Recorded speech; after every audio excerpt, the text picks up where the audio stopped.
Once you have identified the various incidences, root incidences, from which the root thought patterns, the pain patterns started emerging. And once you have done the first step of the Supunatva Kriya, which is reliving the incident 5 times within your inner space, we can enter into the third step of the completion process, which is narrating this incident 5 times to yourself in front of the mirror.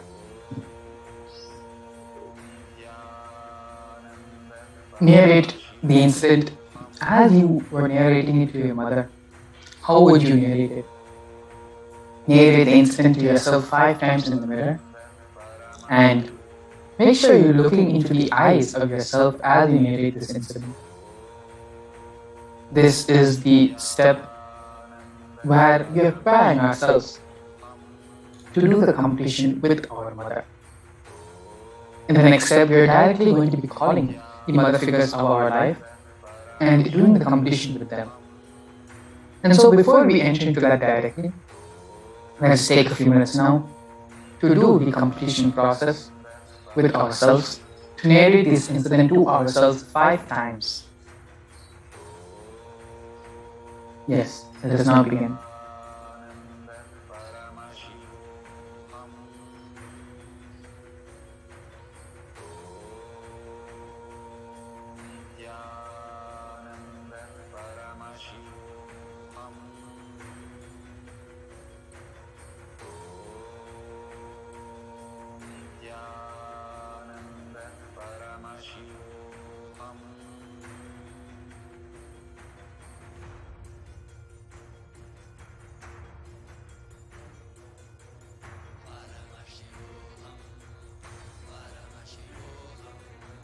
Let Paramashiva's third eye manifest in all our third eyes.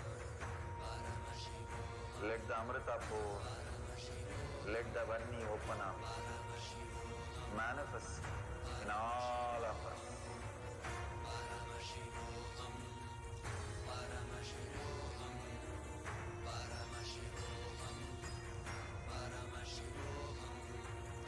Let Paramashiva overflow, manifest the powers in all our third eye. Nithyananda Paramashivoham.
மங்களம் அந்த banner அனுப்பிச்சுடுறீங்களா? Banner ஜூம்ல இன்னும் வரல.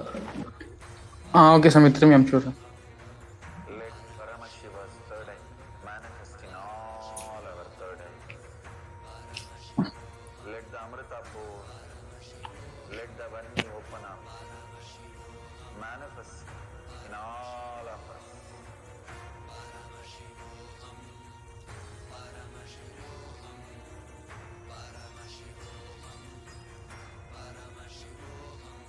Yes. Let Paramashivam, After having completed the first 3 steps of identifying the root incident, the root cognitions, all our third eye. after understanding and doing the Swapunatva Kriya of reliving the incident 5 times within your inner space and narrating the incident to yourself in the mirror, we can now enter into the 4th and final step of this meditation process, which is making the phone call and completing with your mother. Now, as you mentioned earlier, completion doesn't mean apologizing for what you had done, and at the same time, it doesn't mean blaming life, blaming the people with whom this incident is associated with, blaming them for whatever happened. Completion means dropping the hangover of the past in your present and deciding for completion to happen, taking the responsibility to be in the space of completion, not only for yourself, but for all the people involved in the incident. And so now, let us enter into the 4th and final step, where we identify, we pick up the phone, we call, and we explain them the context of the completion process. And remember to not blame them or blame life for the incident which happened, but rather be in the space of completion and drop the past and allow just completion to happen. Yes, let us now enter into the 4th and final step of the completion process, after which we're going to be having the darshan of Devi Parashakti Mariamman with the blessings and grace of the Supreme Pontiff of Hinduism. Let us now enter into the completion process.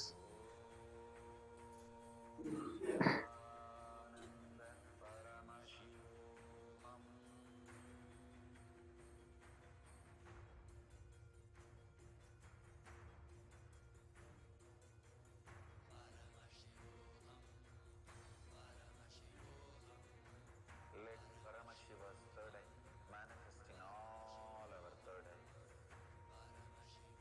Let the Amrita pour, let the Vani open up, manifest in all of us.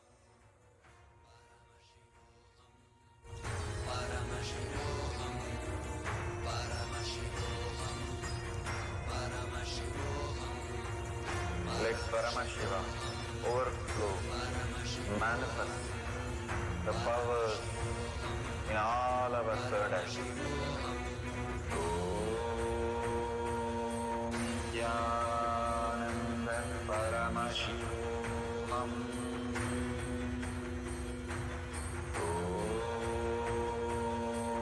Nithyananda Paramashivoham.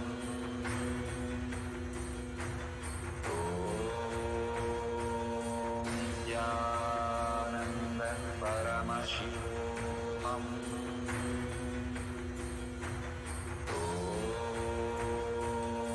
Nithyananda Paramashivoham.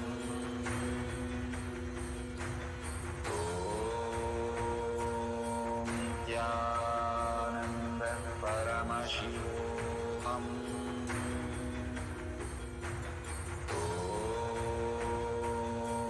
Nithyananda Paramashivoham.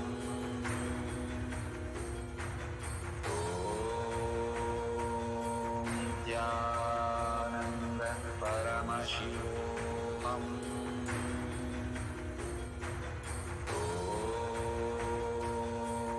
Nithyananda Paramashivoham.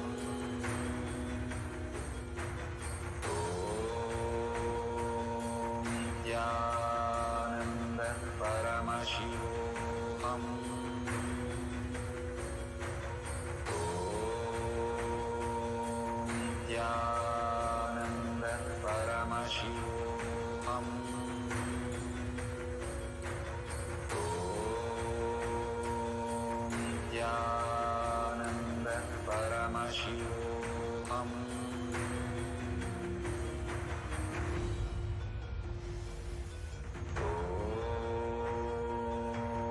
Nithyananda Paramashivoham. Om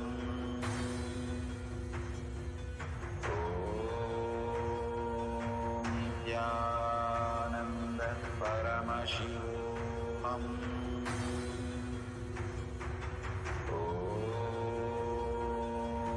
Nithyananda Paramashivoham.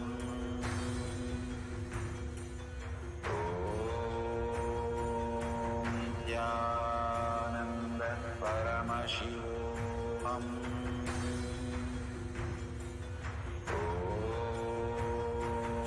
Nithyananda Paramashivoham. Om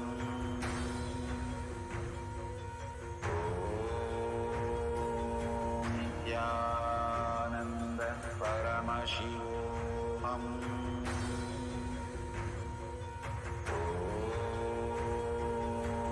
Nithyananda Paramashivoham. Om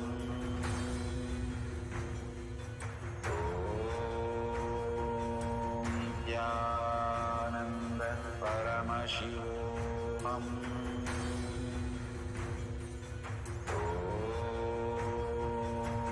Nithyananda Paramashivoham.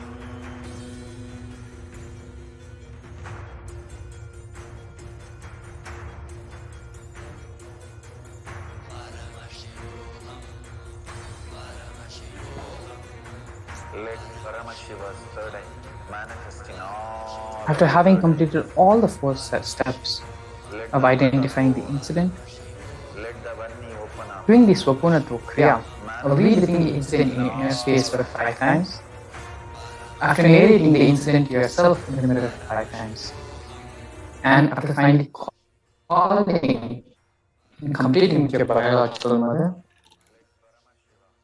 or any of the mother figures in your life, we can now enter into the next segment of today's program, which is having the darshan of Devi Parashakti, having the darshan of the supreme point of Hinduism, live from Adi KAILASA Nithyananda Paramashiva Devalayam.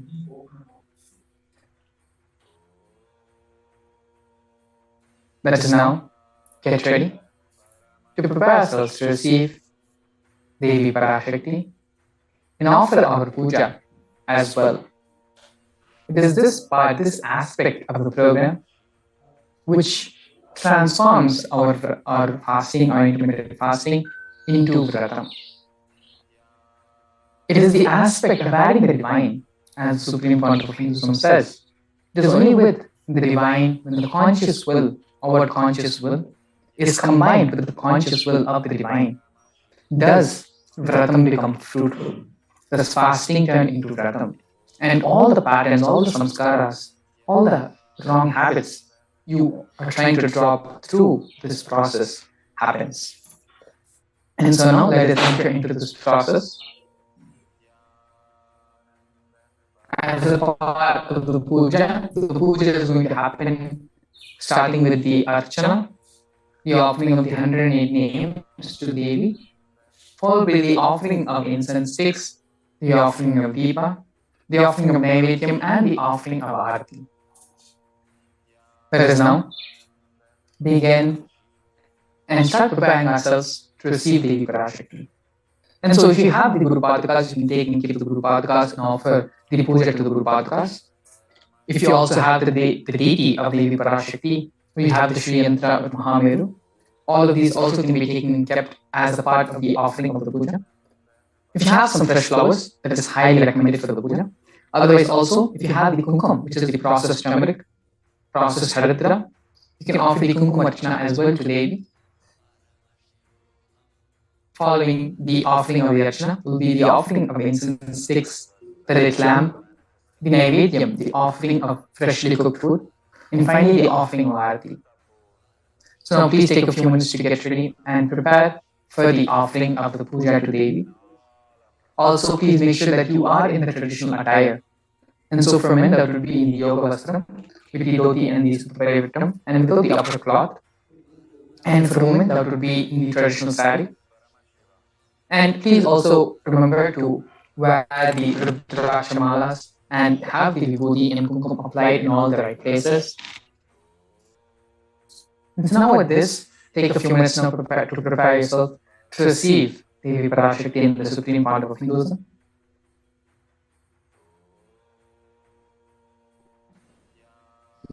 Yes. Let us now get ready to witness the puja happening live from Kerala.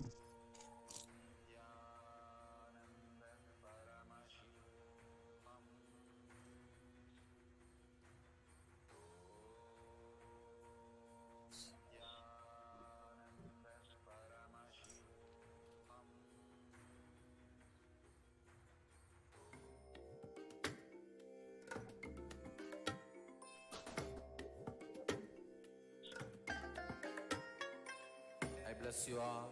Let you all open all your three eyes and manifest the powers of Mahasadashiva. Om Nithyananda Paramashivoham.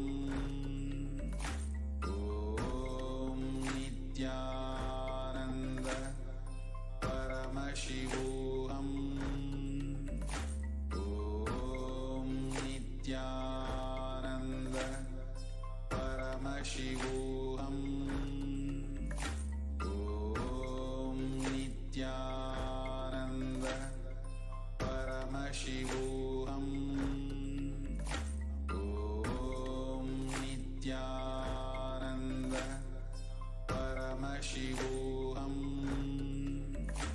Om Nithyananda Paramashivoham. Om Nithyananda Paramashivoham. Om Nithyananda Paramashivoham. Om Nithyananda Paramashivoham. Om आनन्दं परमसुखदं केवलं ज्ञानमूर्तिं द्वन्द्वातीतं गगनसदृशं तत्त्वमस्यादिलक्ष्यम् एकं नित्यं विमलमचलं सर्वधी साक्षिभूतं भावातीतं त्रिगुणरहितं सद्गुरुं तं नमामि नित्यानन्देश्वर परमशिवसमारम्भां नित्यानन्देश्वरि परमशिवशक्तिमध्यमाम् नित्यानन्दपर्यन्तां वन्दे गुरुपरम्परां ललाटे त्रिपुण्ड्रे निटिलकृतकस्तूरीतिलकः स्फुरन्मालाधारस्फुरितकटिकौपीनवसनः दधानो दुस्तारं शिरसि फणिराजं शशिकलां प्रदीपः सर्वेषाम् अरुणगिरियोगी विजयते ॐ सत्यै नमः ॐ साध्व्यै नमः ॐ भवप्रीतायै नमः ॐ भवान्यै नमः ॐ भवमोचन्यै नमः ॐ आर्यायै नमः ॐ दुर्गायै नमः ॐ जयायै नमः ॐ आद्यायै नमः ॐ त्रिनेत्रायै नमः ॐ शूलधारिण्यै नमः ॐ पिनाकधारिण्यै नमः ॐ चित्रायै नमः ॐ चण्डघण्टायै नमः ॐ महातपायै नमः ॐ मनरूपायै नमः ॐ बुद्ध्यै नमः ॐ अहङ्कारायै नमः ॐ चित्तरूपायै नमः ॐ चितायै नमः ॐ चित्यै नमः ॐ सर्वमन्त्रमय्यै नमः ॐ सत्तायै नमः ॐ सत्यानन्दस्वरूपिण्यै नमः ॐ अनन्तायै नमः ॐ भाविन्यै नमः ॐ भव्यायै नमः ॐ भव्यायै नमः ॐ अभव्यायै नमः ॐ सदागत्यै नमः ॐ शाम्भव्यै नमः ॐ देवमात्रे नमः ॐ चिन्तायै नमः। ॐ रत्नप्रियाय सदायै नमः। ॐ सर्वविद्यायै नमः। ॐ दक्षकन्यायै नमः। ॐ दक्षयज्ञविनाशिन्यै नमः। ॐ अपर्णायै नमः। ॐ अनेकवर्णायै नमः। ॐ पाटलायै नमः। ॐ पाटलावत्यै नमः। ॐ पट्टाम्बरपरिधानायै नमः। ॐ कलमञ्जीररञ्जिन्यै नमः। ॐ अमेयविक्रमायै नमः। ॐ क्रूरायै नमः। ॐ सुन्दरायै नमः। ॐ सुरसुन्दर्यै नमः। ॐ वनदुर्गायै नमः। ॐ मातङ्ग्यै नमः। ॐ मतङ्गमुनिपूजितायै नमः। ॐ ब्राह्म्यै नमः। ॐ माहेश्वर्यै नमः। ॐ ऐन्द्र्यै नमः। ॐ कौमार्यै नमः। ॐ वैष्णव्यै नमः। ॐ चामुण्डायै नमः। ॐ वाराह्यै नमः। ॐ लक्ष्म्यै नमः। ॐ पुरुषाकृत्यै नमः। ॐ विमलायै नमः। ॐ उत्कर्षिण्यै नमः। ॐ ज्ञानायै नमः। ॐ क्रियायै नमः। ॐ नित्यायै नमः। ॐ बुद्धिदायै नमः। ॐ बहुलायै नमः। ॐ बहुलप्रेमायै नमः। ॐ सर्ववाहनवाहनायै नमः। ॐ निशुम्भशुम्भहनन्यै नमः। ॐ महिषासुरमर्दिन्यै नमः। ॐ मधुकैटभहन्त्र्यै नमः।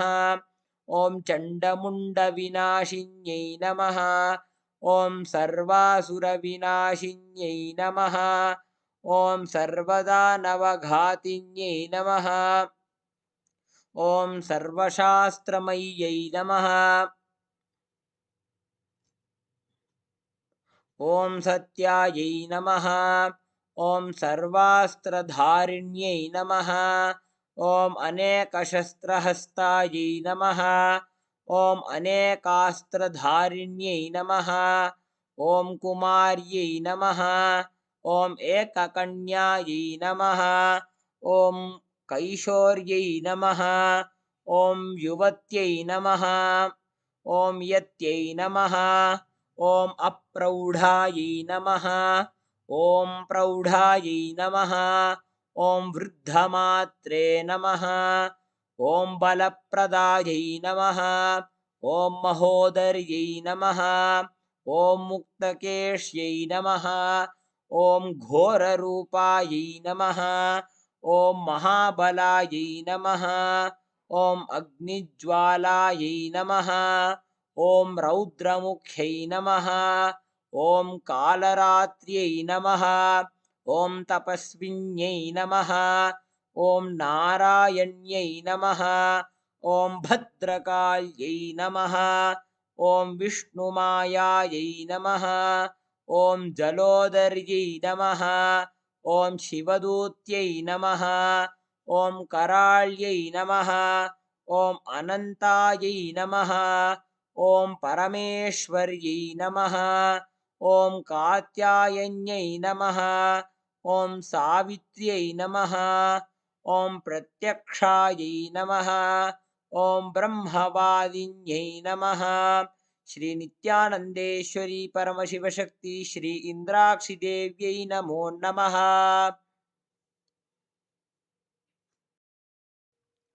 नेत्राणां दशभिष्यतैः परिवृताम् अत्युग्रचर्माम्बरां हेमाभां महतीं विलम्बितशिखां मामुक्तकेशान्वितां घण्टामण्डितपादपद्मयुगलां नागेन्द्रकुम्भस्तनीम् इन्द्राक्षीं परिचिन्तयामि सततं प्रत्यक्षसिद्धिप्रदाम्। ॐ धूरसि धूर्वधूर्वन्तं धूर्वतयोऽस्मान् धूर्वन्तं धूर्मयं वयं धूर्वामस्त्वं देवानामशिषस्मितमं पप्रितमं दुष्टतमं वह्नितमं देवहूतममहृतमसि हविर्दानं त्रिगुंहस्वमाह्वा मित्रस्य त्वा चक्षुषा प्रेक्षे माभेर्मा संविक्ता मा त्वाहि पुंसिषम् ॐ ह्रीं श्रीं इन्द्राक्षीं श्रीं पें स्वाहा श्री नित्यानन्देश्वरी परमशिवशक्ति श्री इन्द्राक्षी देव्यै नमः धूपमाघ्रापयामि ॐ दीप्यस्वजातवेदोपघ्नन्निरऋतुं मम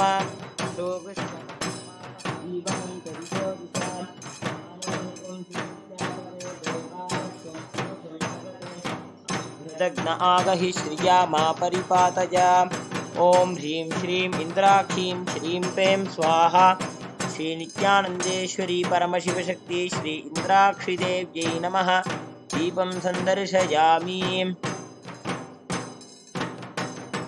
अथ नैवेद्यम् ॐ मधुवाताऋतायते मधुक्षरन्ति सिन्धवः माध्वीर्नः सङ्कोषधीः मधुनक्तमुतोषसि मधुमत्पार्थिवगुम्रजः मधुद्यौरस्तु नः पिता मधुमान्नो वनस्पतिर्मधुमाकुम् अस्तु सूर्यः माध्वीर्गावो भवन्तु नः मधु मधु मधु ॐ ह्रीं श्रीं इन्द्राक्षीं श्रीं पें स्वाहा श्री नित्यानन्देश्वरी परमशिवशक्ति श्री इन्द्राक्षी देव्यै नमः नैवेद्यं निवेदयामि ॐ सर्वमङ्गलमाङ्गल्ये शिवे सर्वार्थसाधिके शरण्ये त्र्यम्बके गौरी नारायणि नमोऽस्तु ते सृष्टिस्थितिविनाशानां शक्तिभूते सनातनी गुणाश्रये गुणमये नारायणि नमोऽस्तु ते शरणागतदीनार्थपरित्राणपरायणे सर्वस्यार्त्यहरे देवि नारायणि नमोऽस्तु ते ॐ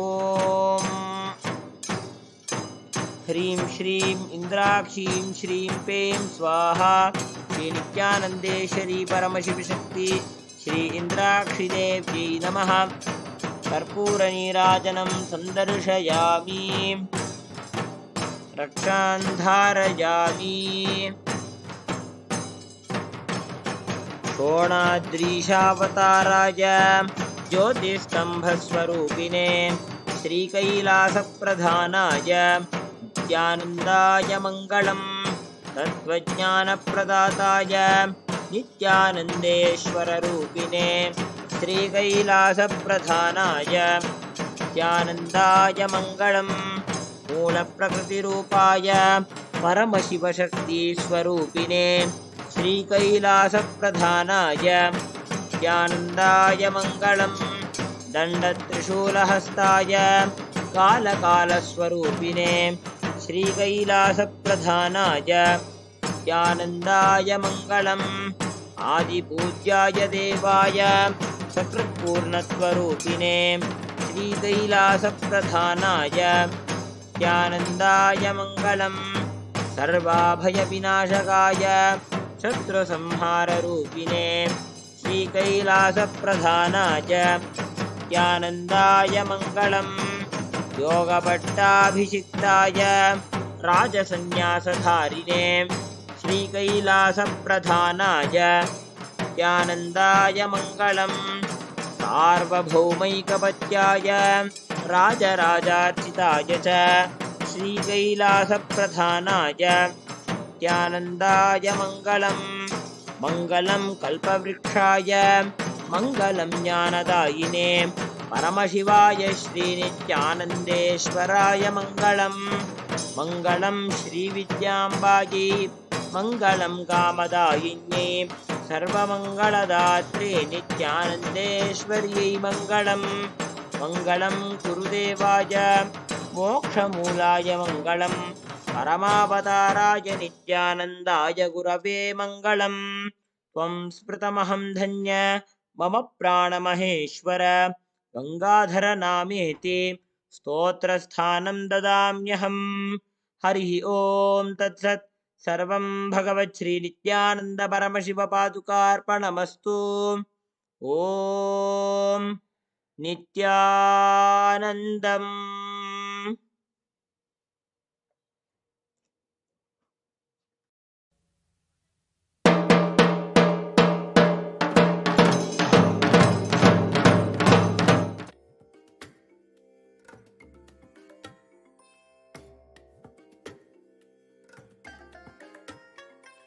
I bless you all. Let you all open all your three eyes and manifest the powers of Mahasadashiva. Om Nithyananda Paramashivoham. Om Nithyananda Paramashivoham. Om Nithyananda Paramashivoham. Om Nithyananda Paramashivoham. Om Nithyananda Paramashivoham. Om Nithyananda Paramashivoham. Om Nithyananda Paramashivoham. Om Nithyananda Paramashivoham. Om Nithyananda Paramashivoham. Om Nithyananda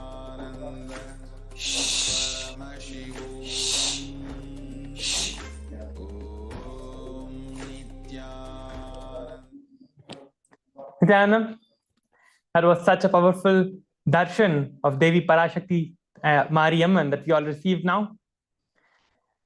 In the highest space that we are established now, in the space of Advaita, with Devi Parashakti, Paramashiva, Swamiji, let us now enter into the power manifestation for today.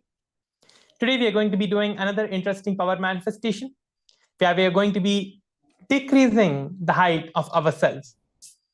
So you don't have to think that if you decrease your height, you'll become short. It's not that you will actually permanently become short. If you want to manifest this power permanently, you can manifest it. If you want to become short or if you want to decrease your height or increase your height, you can do it permanently as well.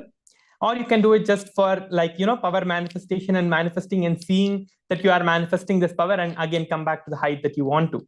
So yesterday we manifested the power of increasing the height of our body. Today we are going to be manifesting the power of decreasing the height of our body. So if you see this power manifestation has been manifested in so many different places, so many different great power manifestors and the great beings who have lived have manifested this and showed in the Hindu Puranas. Just one example is Lord Hanuman, where he manifested himself, became big and became small and did so many leelas. So we have seen in so many places this power manifestation being demonstrated. Today we are going to be having the opportunity to manifest this great power on our own body with the grace and blessings of the Supreme Pontiff of Hinduism. We are now ready to manifest this power. So please come and be seated.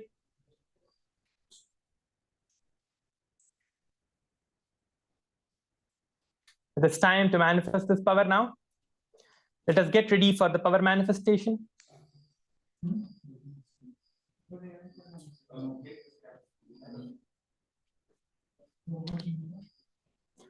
So I request everyone to come and be seated on the ground. If you can be seated on the ground, you can sit on the ground. Or if you want to sit on a chair, if you're comfortable on a chair or any other way you want to be seated, you can sit like that also. Best is if you can sit in Padmasana on the ground. You should sit in Padmasana on the ground with your head, neck, and spine in a straight line. And if you have the Jnana Anjana, the Aushadha or the alchemy product, You can use that to apply on your third eye. If you do not have the Aushadha also, it is okay. You will still be able to manifest this power. But anyone who has, you can make use of the Aushadha.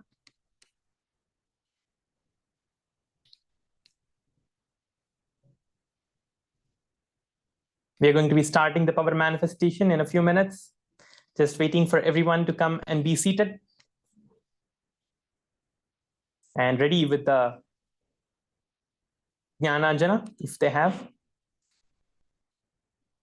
What we are going to be doing is just declaring that you want to decrease your height by maybe an inch or 2 inches or how much ever you want to, just for playing with the power manifestation and seeing the initiation that we have received from Swamiji now.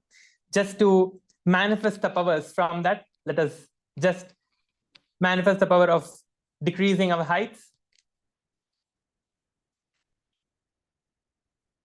You can actually write down the declaration that you're deciding to manifest. Whatever you are deciding to manifest, you can write that down. Like if you want to decrease your height by 3 centimeters or 1 inch or how much ever you want to, you can write that also.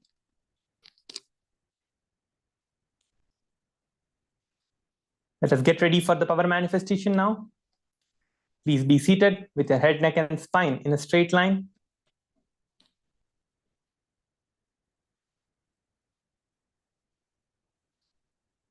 Close your eyes.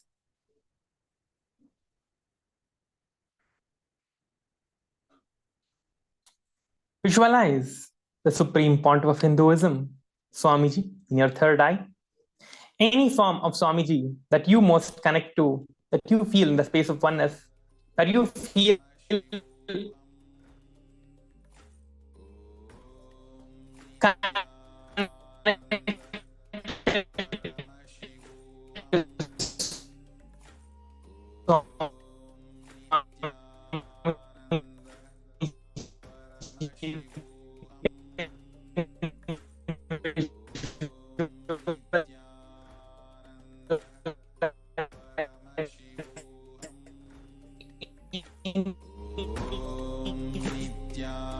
that you Paramashivoham.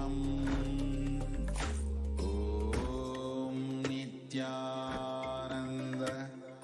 Paramashivoham. Om Nithyananda. Paramashivoham. Nithyananda Paramashivoham. I bless you all. Let you all open all your 3 eyes and manifest the powers of Mahasadashiva. Om Nithyananda. Paramashivoham. Om Nithyananda. Paramashivoham. Om Nithyananda. Paramashivoham. Om Nithyananda. Paramashivoham. Om Nithyananda.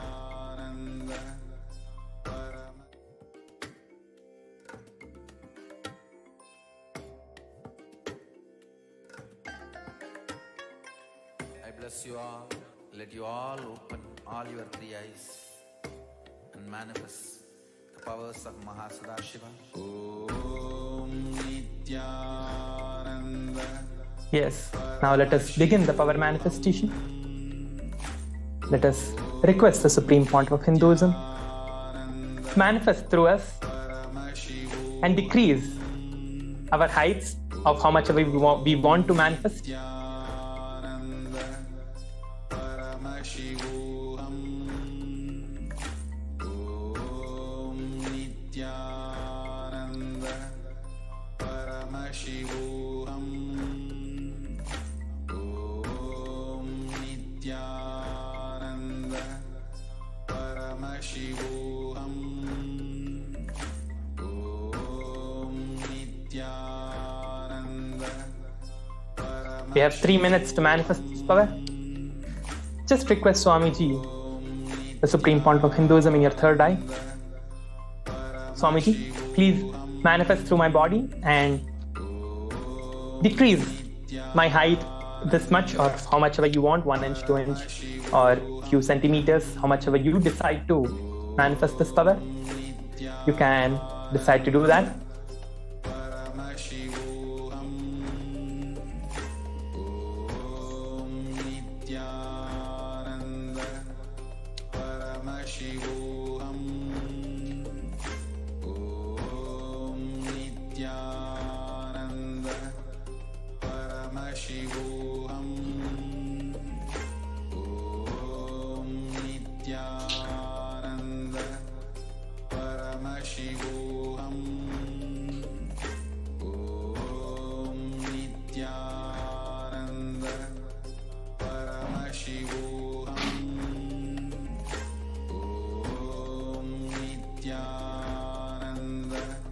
Intensely chant the Mahavakya.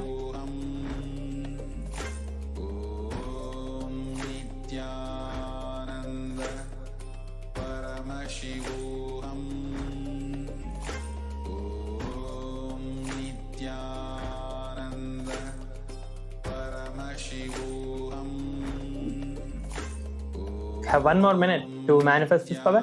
We are going to be verifying our height with the height that we measured.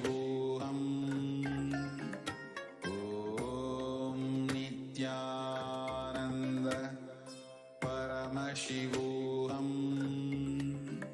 Om Nithyananda.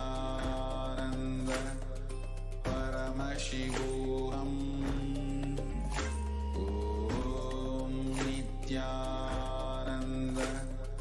Paramashivoham. Om Nithyananda. Yes, now it is ready. Now it is time for us to verify our manifestation, how much height we have decreased based on how much you have declared. Now you can go back to the place that you measured your height initially. Let us now get ready to verify. So you can get up and now go to the place that you measured your height with the measuring tape or the wall that you used to measure your height. You can again go back, stand against the wall, and you can measure you can keep the measuring above your head and see how much you have decreased your height.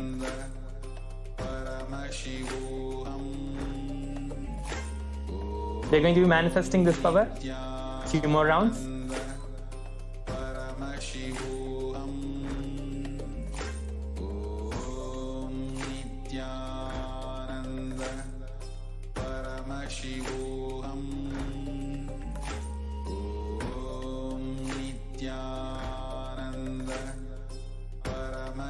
We have 1 more minute to verify and also make sure that you're taking photos of yourself while you are manifesting this power. It is very important so that you know the difference of the height that you have actually manifested, and also to post your experience on the social media with the height that you have increased or decreased. Yesterday we had increased and today we are going to be decreasing the height. This power manifestation is to decrease our height. And you do not have to fear that you are going to become short forever. It's not like that. This power manifestation, you can again, it's not that you're going to permanently become shorter. You can decide to again manifest. If you have manifested the power for making yourself short, you can also manifest the power for making yourself tall. So it is just Swamiji manifesting through you and doing what you decide. It's like Swamiji just manifesting through your body and making you do what you declare for. That's it. So you can again declare to grow back and you will become as tall as you want, because we have already manifested the power yesterday. So all of you know how to manifest that power also now. So now we are going to be manifesting the second round of power manifestation of the height decreasing. So you can again measure your heights now and come back and be seated. In a few seconds, we are going to be starting the next round.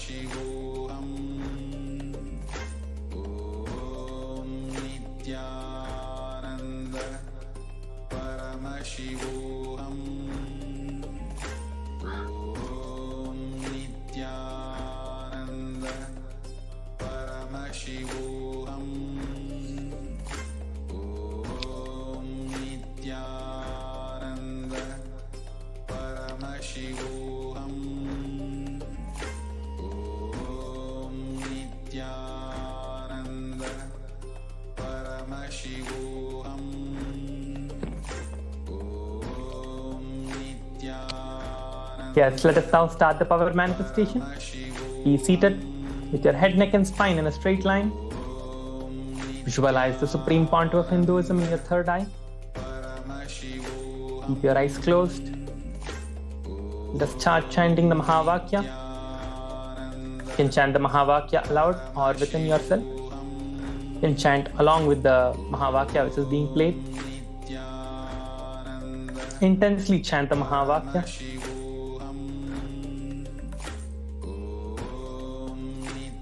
And in your third eye, just request Swamiji to manifest through you and decrease the height of your body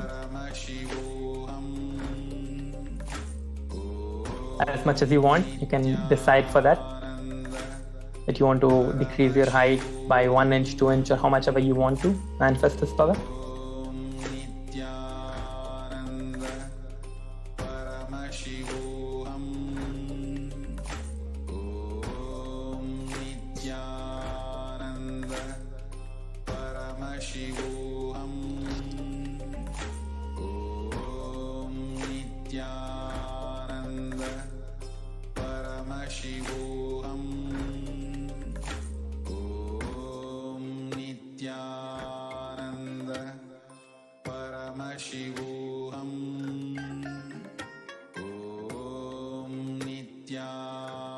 Intensely chant the Mahavakya while you're manifesting this power.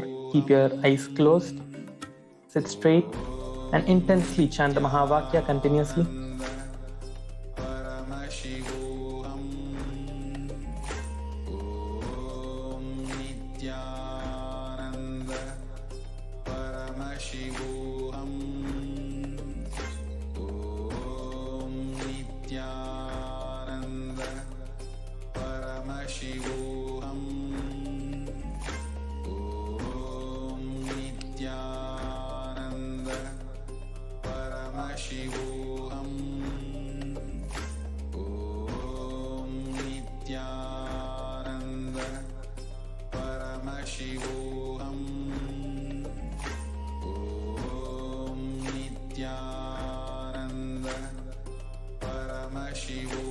We have 1 more minute to manifest this power. Let us continue to manifest this power. Intensely sit and chant the Mahavakya, visualizing Swamiji in your third eye.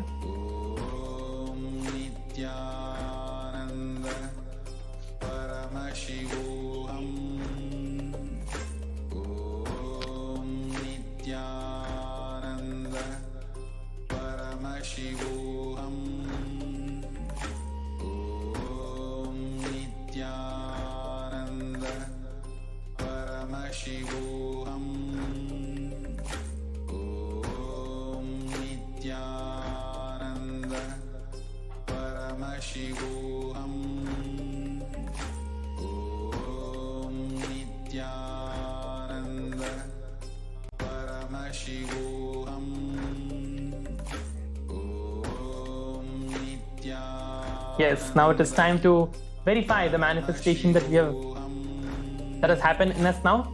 So let us go back to the place that we measured our height. If you used a measuring tape to measure your height, you can measure your height with that. Or if you measured your height using a wall, you can go back to the place that you measured and again measure the height.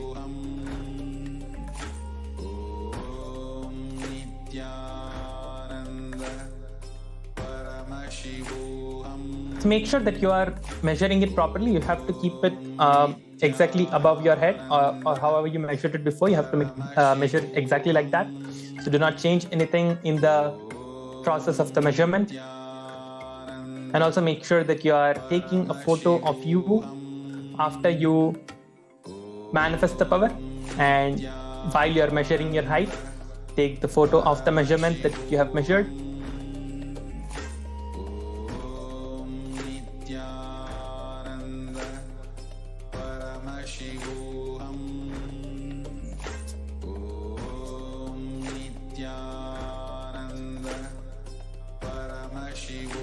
We have 1 more minute now.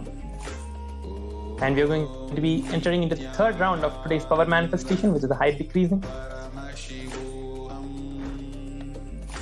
Om Nithyananda. Paramashivoham. Om Nithyananda. Paramashivoham. Yes, now we can come back and be seated for manifesting the third round of today's power, which is the height decreasing. So let us sit straight and start the power manifestation. Sit straight with your head, neck and spine in a straight line. Close your eyes. Visualize the supreme point of Hinduism in your third eye. Chant the Mahavakya intensely and request Swamiji to manifest through you and decrease your height as much as you are declaring for, as much as you're deciding for. You're going to be manifesting this power now. So let us start the power manifestation.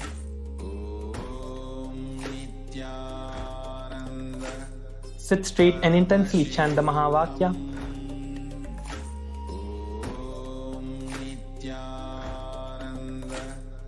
Paramashivoham. Om Nithyananda. Paramashivoham. Om Nithyananda. Paramashivoham. Om Nithyananda.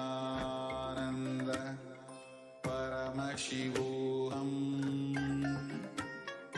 Om Nithyananda. Paramashivoham. Om Nithyananda. Paramashivoham. Om Nithyananda. Paramashivoham. Om Nithyananda. Paramashivoham. Om Nithyananda. Paramashivoham. Om Nithyananda. Paramashivoham. Yes, we have a few more seconds for the power manifestation. Nithyananda. Paramashivoham. Om Nithyananda. Paramashivoham. Om Nithyananda. Paramashivoham. Om Nithyananda. Paramashivoham. Om Nithyananda. Paramashivoham. Yes, now let us verify the manifestation that has happened in us now. We have manifested this power for 3 rounds now. I'm sure all of you are excited to see how much you've increased or decreased your height today. So today we have decreased our height. So let us check how much we have decreased our height. So let's go back to the place that we measured our heights and check and verify how much has been manifested, how much decreasing has happened. Make sure that you're doing it exactly the same way that you measured the first time initially when you were manifesting the power, before you manifesting actually. How you measured your height that time, you should measure it the same way so that there is no error that is happening in the measurement. If you used a measuring tape to measure your height first, you can use the same way. Or if you use the wall, you can use the wall again to re-measure your height. Verify how much we have manifested. And once you finish measuring, you can take the photo of the measurement that has happened, the marking that you have done initially and the marking that has happened next, you can take the photos of both and you can share that on the social media. You can go to Facebook and share your experiences on the Facebook and tag the Facebook page SPH Nithyananda Paramashivam. And also you can use the hashtags of PPV for the Pacchai Pattini Vratham and hashtag KAILASA, hashtag Nithyananda, hashtag Power Manifestation, and also the hashtag Mariamman. You can use these 5 hashtags to share your experiences.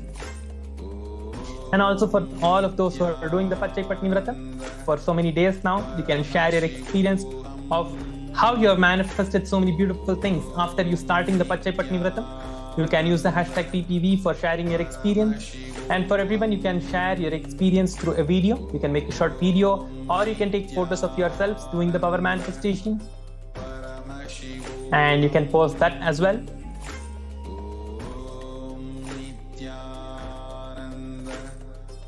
If you have 1 more minute to share our experience, then we are going to be moving on to the next segment of today's session.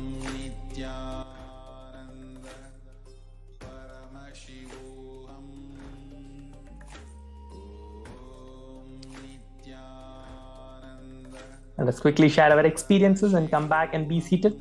We have an exciting segment next, which is going to start.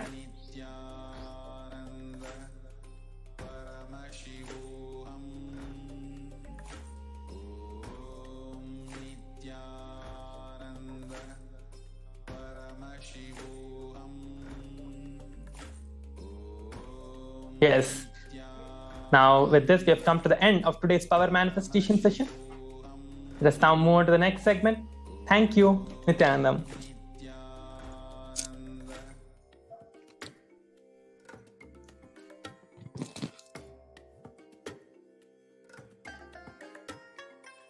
I bless you all.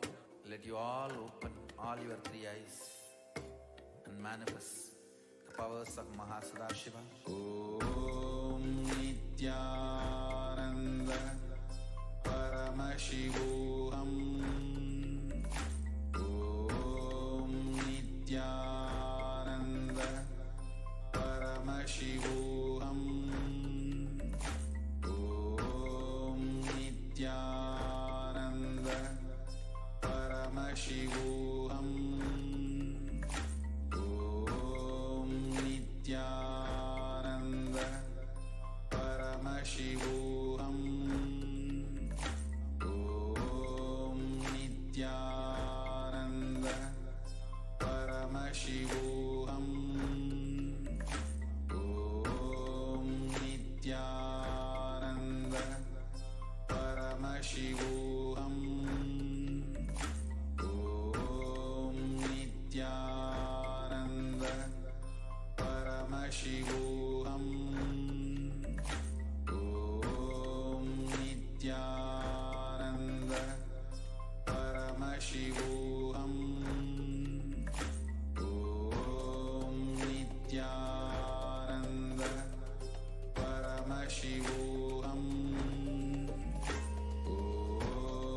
Nithyananda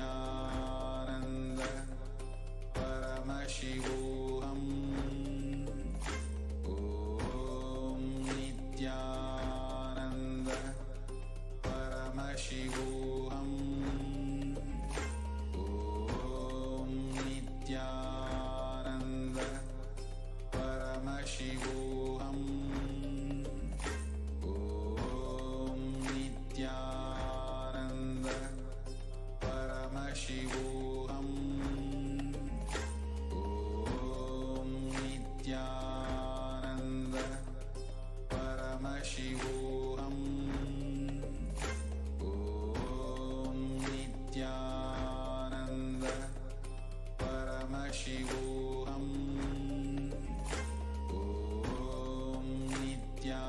Do you sometimes feel like you are just going through life without a true purpose?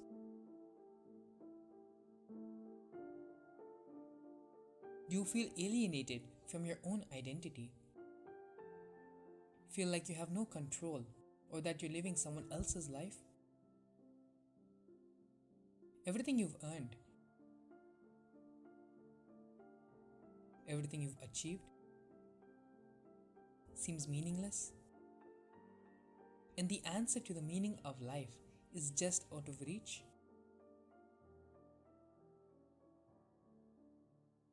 For generations, the sacred cosmic truth has been kept from you.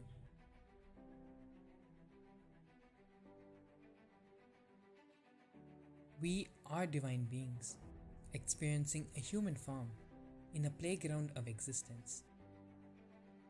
Life was never meant to be a struggle, it was meant to be bliss, and it can be again. Join the Paramashivoham program today. Take back control of your life. Discover sacred cosmic secrets and divine truths about yourself, your world, and your reality. Take the leap to self-empowerment, self-realization, and a higher plane of existence. A meaning for life and a conscious cognition, a realization that you are a divine being. You are bliss, and you are one with the ultimate cosmic superconsciousness. You are Paramashiva. You are not human being having spiritual experience as you imagine. You are a spiritual being having human experience. That's the truth. You are Paramashiva having human experience.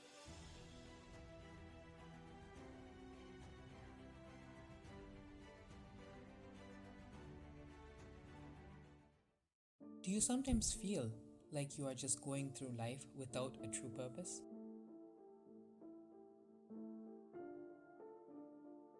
Do you feel alienated from your own identity? Feel like you have no control or that you're living someone else's life? Everything you've earned, everything you've achieved seems meaningless?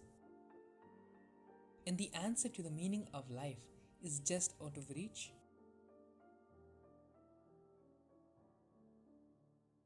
For generations, the sacred cosmic truth has been kept from you.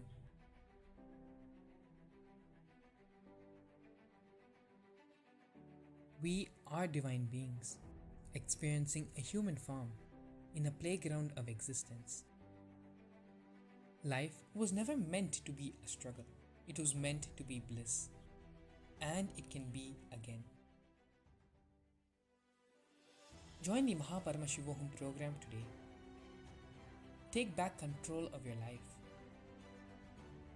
Discover sacred cosmic secrets and divine truths about yourself, your world, and your reality. Take the leap to self-empowerment, self-realization, and a higher plane of existence. A meaning for life and a conscious cognition, a realization that you are a divine being. You are bliss, and you are one with the ultimate cosmic superconsciousness. You are Paramashiva. You are not human being having spiritual experience as you imagine. You are a spiritual being having human experience. That's the truth. You are Paramashiva having human experience.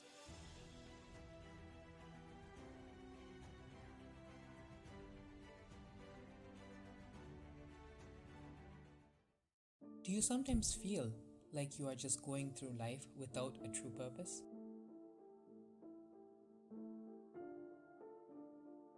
Do you feel alienated from your own identity? Feel like you have no control or that you're living someone else's life? Everything you've earned, everything you've achieved seems meaningless? And the answer to the meaning of life is just out of reach?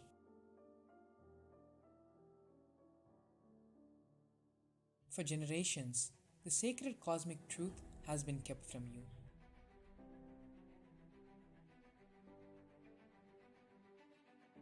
We are divine beings, experiencing a human form in a playground of existence. Life was never meant to be a struggle, it was meant to be bliss, and it can be again. Join the Paramashivoham program today. Take back control of your life. Discover sacred cosmic secrets and divine truths about yourself, your world, and your reality. Take the leap to self-empowerment, self-realization, and a higher plane of existence. A meaning for life and a conscious cognition, a realization that you are a divine being. You are bliss, and you are one with the ultimate cosmic superconsciousness. You are Paramashiva. You are not human being having spiritual experience as you imagine. You are a spiritual being having human experience. That's the truth. You are Paramashiva having human experience.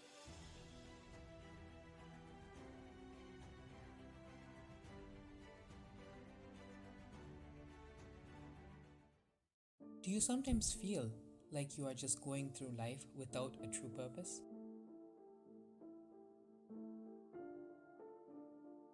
Do you feel alienated from your own identity? Feel like you have no control or that you're living someone else's life? Everything you've earned, everything you've achieved seems meaningless? And the answer to the meaning of life is just out of reach?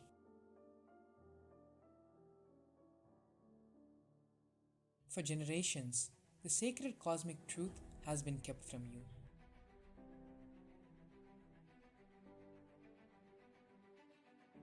We are divine beings, experiencing a human form in a playground of existence. Life was never meant to be a struggle, it was meant to be bliss, and it can be again. Join the Paramashivoham program today. Take back control of your life. Discover sacred cosmic secrets and divine truths about yourself, your world, and your reality. Take the leap to self-empowerment, self-realization, and a higher plane of existence. A meaning for life and a conscious cognition, a realization that you are a divine being. You are bliss, and you are one with the ultimate cosmic superconsciousness. You are Paramashiva. You are not human being having spiritual experience as you imagine. You are a spiritual being having human experience. That's the truth. You are Paramashiva having human experience.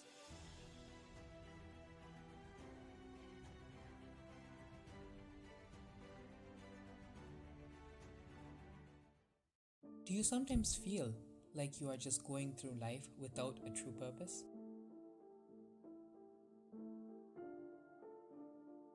Do you feel alienated from your own identity? Feel like you have no control or that you're living someone else's life? Everything you've earned, everything you've achieved seems meaningless? And the answer to the meaning of life is just out of reach?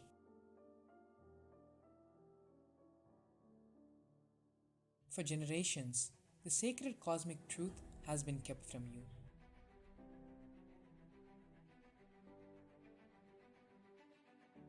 We are divine beings, experiencing a human form in a playground of existence.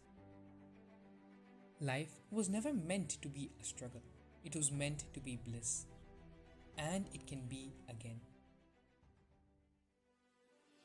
Join the Paramashivoham program today. Take back control of your life. Discover sacred cosmic secrets and divine truths about yourself, your world, and your reality.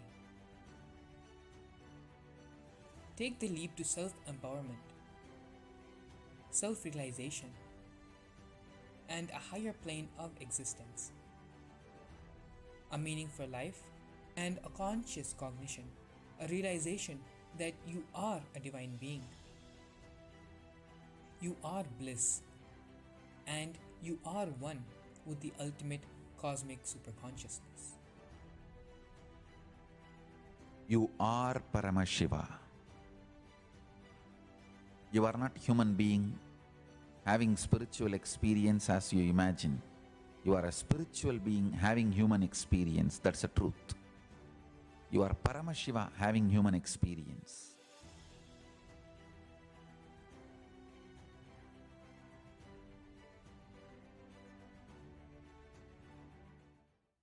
Do you sometimes feel like you are just going through life without a true purpose?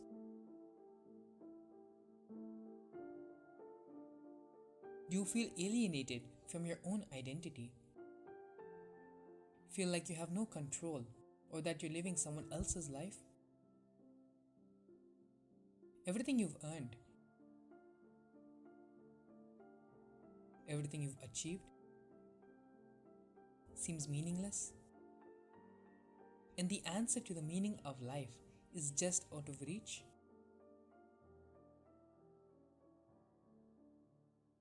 For generations, the sacred cosmic truth has been kept from you.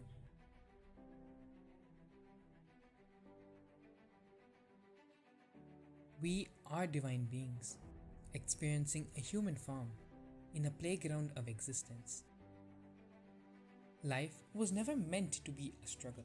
It was meant to be bliss. And it can be again. Join the Paramashivoham program today. Take back control of your life.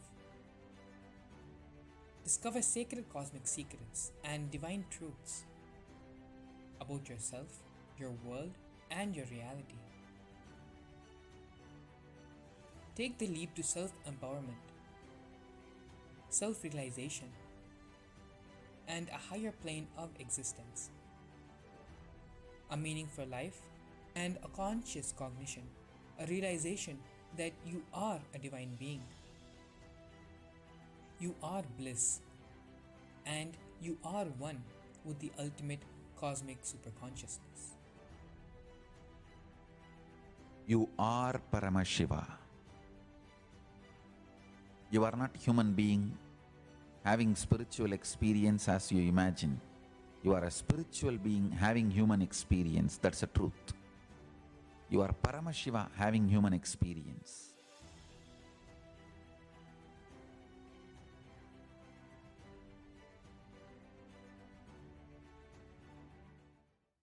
Do you sometimes feel like you are just going through life without a true purpose?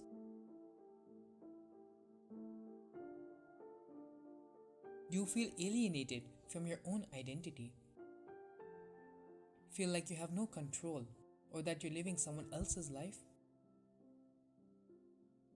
Everything you've earned, everything you've achieved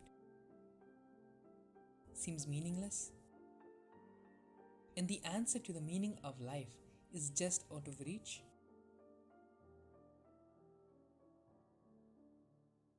For generations, the sacred cosmic truth has been kept from you.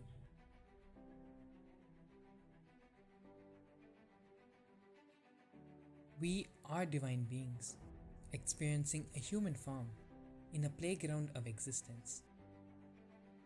Life was never meant to be a struggle. It was meant to be bliss.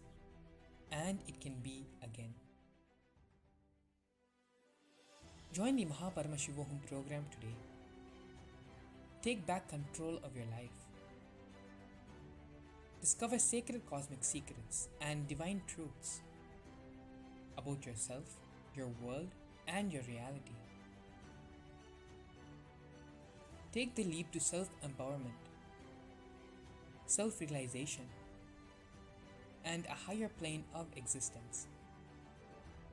A meaning for life and a conscious cognition, a realization that you are a divine being.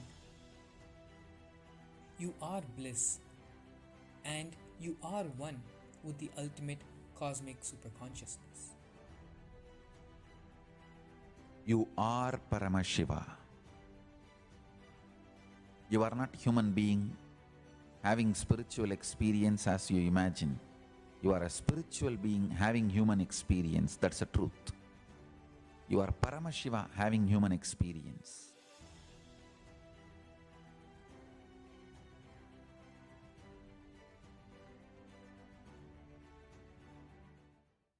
Do you sometimes feel like you are just going through life without a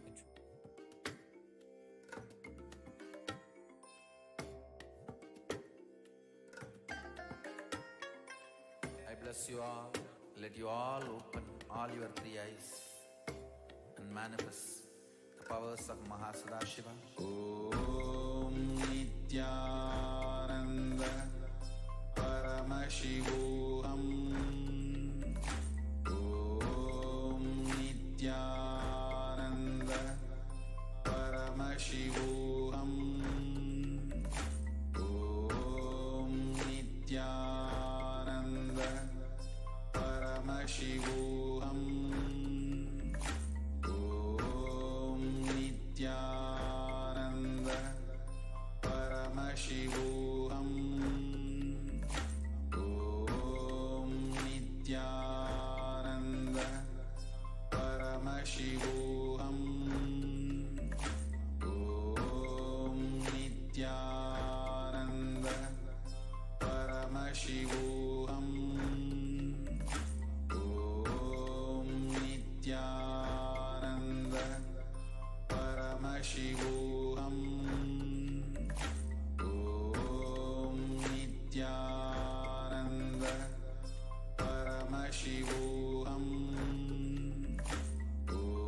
Om Nithyananda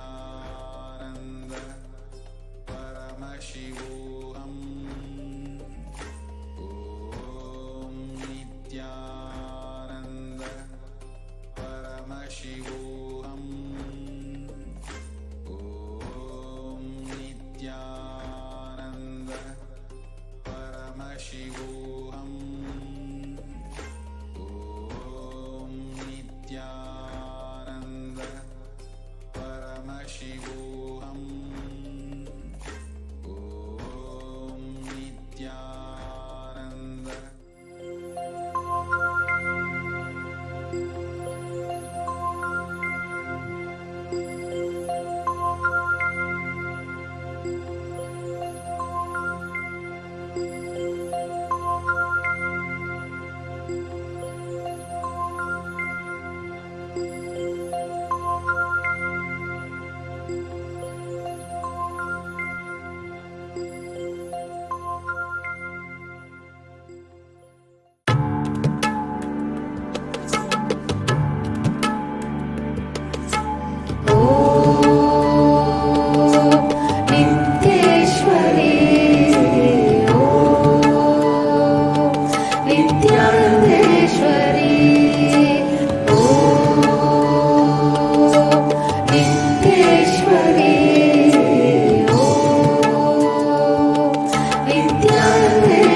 the recent Ugadi celebrations, which we all have been celebrating, and the upcoming Ramanavami Brahmotsavam, which is going to be starting in a couple of days, followed by the Tamil New Year and the Chitrai Brahmotsavam. We are entering into one of the many festive seasons in the Hindu calendar.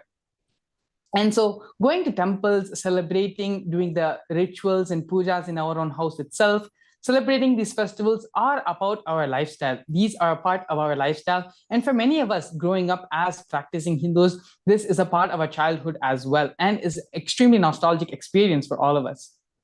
But unfortunately, this isn't the case for our next generation, be it in India or abroad. And because of this, there are a lot of questions which unfortunately we ourselves do not have the answers. And there is no one else also to give us the answers as to some of the fundamental basic questions of going to temples, of the celebratory lifestyle which we have in Sanatana Hindu Dharma, which is unique to Sanatana Hindu Dharma.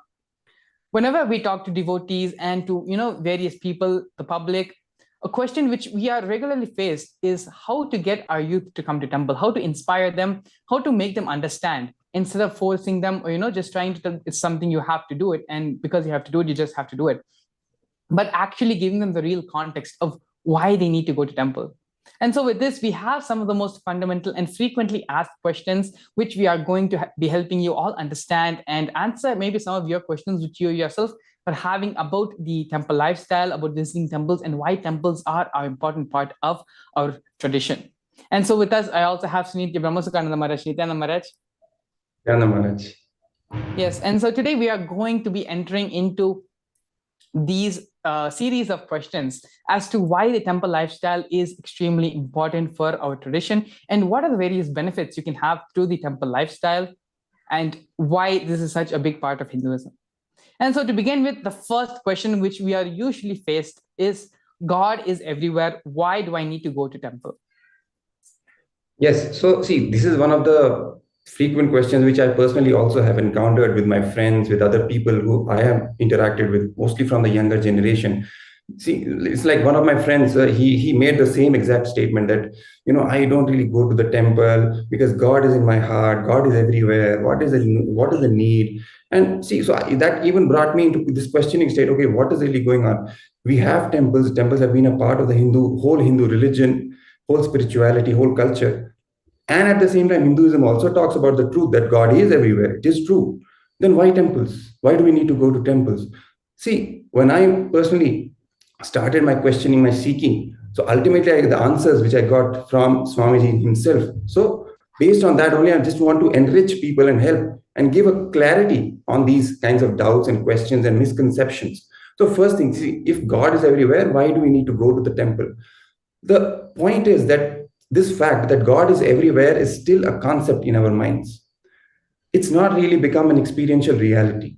Okay. So when we go to the temple, we actually relate to the deity, to God in the form.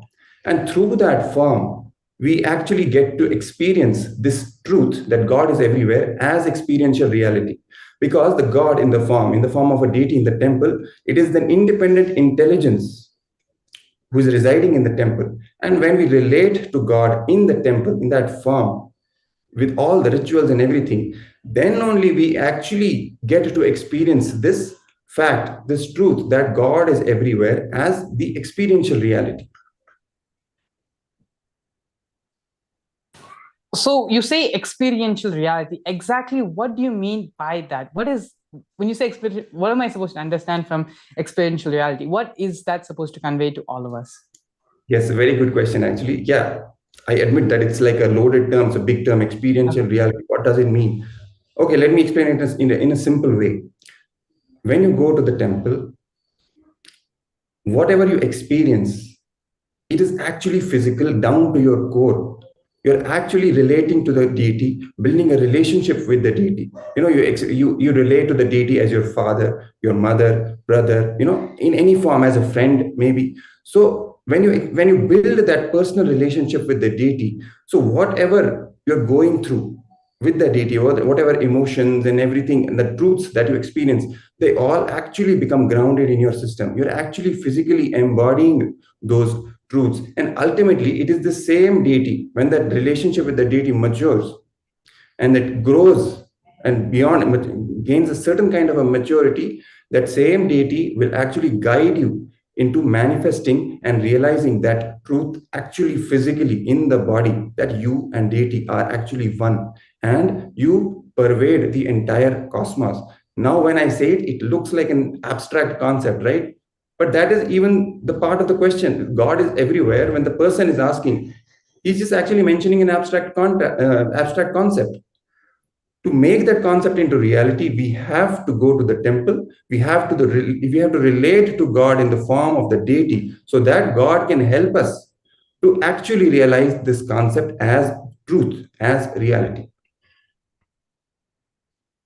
Yes, and the next question, this is perfectly answered, Maharaj, because yes, we all theoretically know God is everywhere. It's in, the laptop which we're using. It's in the floor. God exists in the floor on which we walk, in the food in which we eat, and everything. God does exist. But as long as I cognize myself as this body, as long as we relate with each other as, individuals with, these bodies, and relate with other people, treat other people only as living entities, then that is the same way through which only we can understand God as well. Only when we start at least cognizing God in the physical form, then naturally that God itself will lead us from the physical form to the formlessness, as the Supreme Pontiff of Hinduism explains when the same questions were asked to him as well. And so the second question which we come to is, why are there so many gods? Even if it is just a Shiva temple, even if it is just a Vishnu temple, why are there so many gods in Hinduism? And so, even this question, when somebody had asked Swamiji, and Swamiji beautifully answered this question, maybe that was just the population of people at that time. And so, this answer has a very beautiful meaning, because this means each person had their own personal god. The cosmos, the divine manifests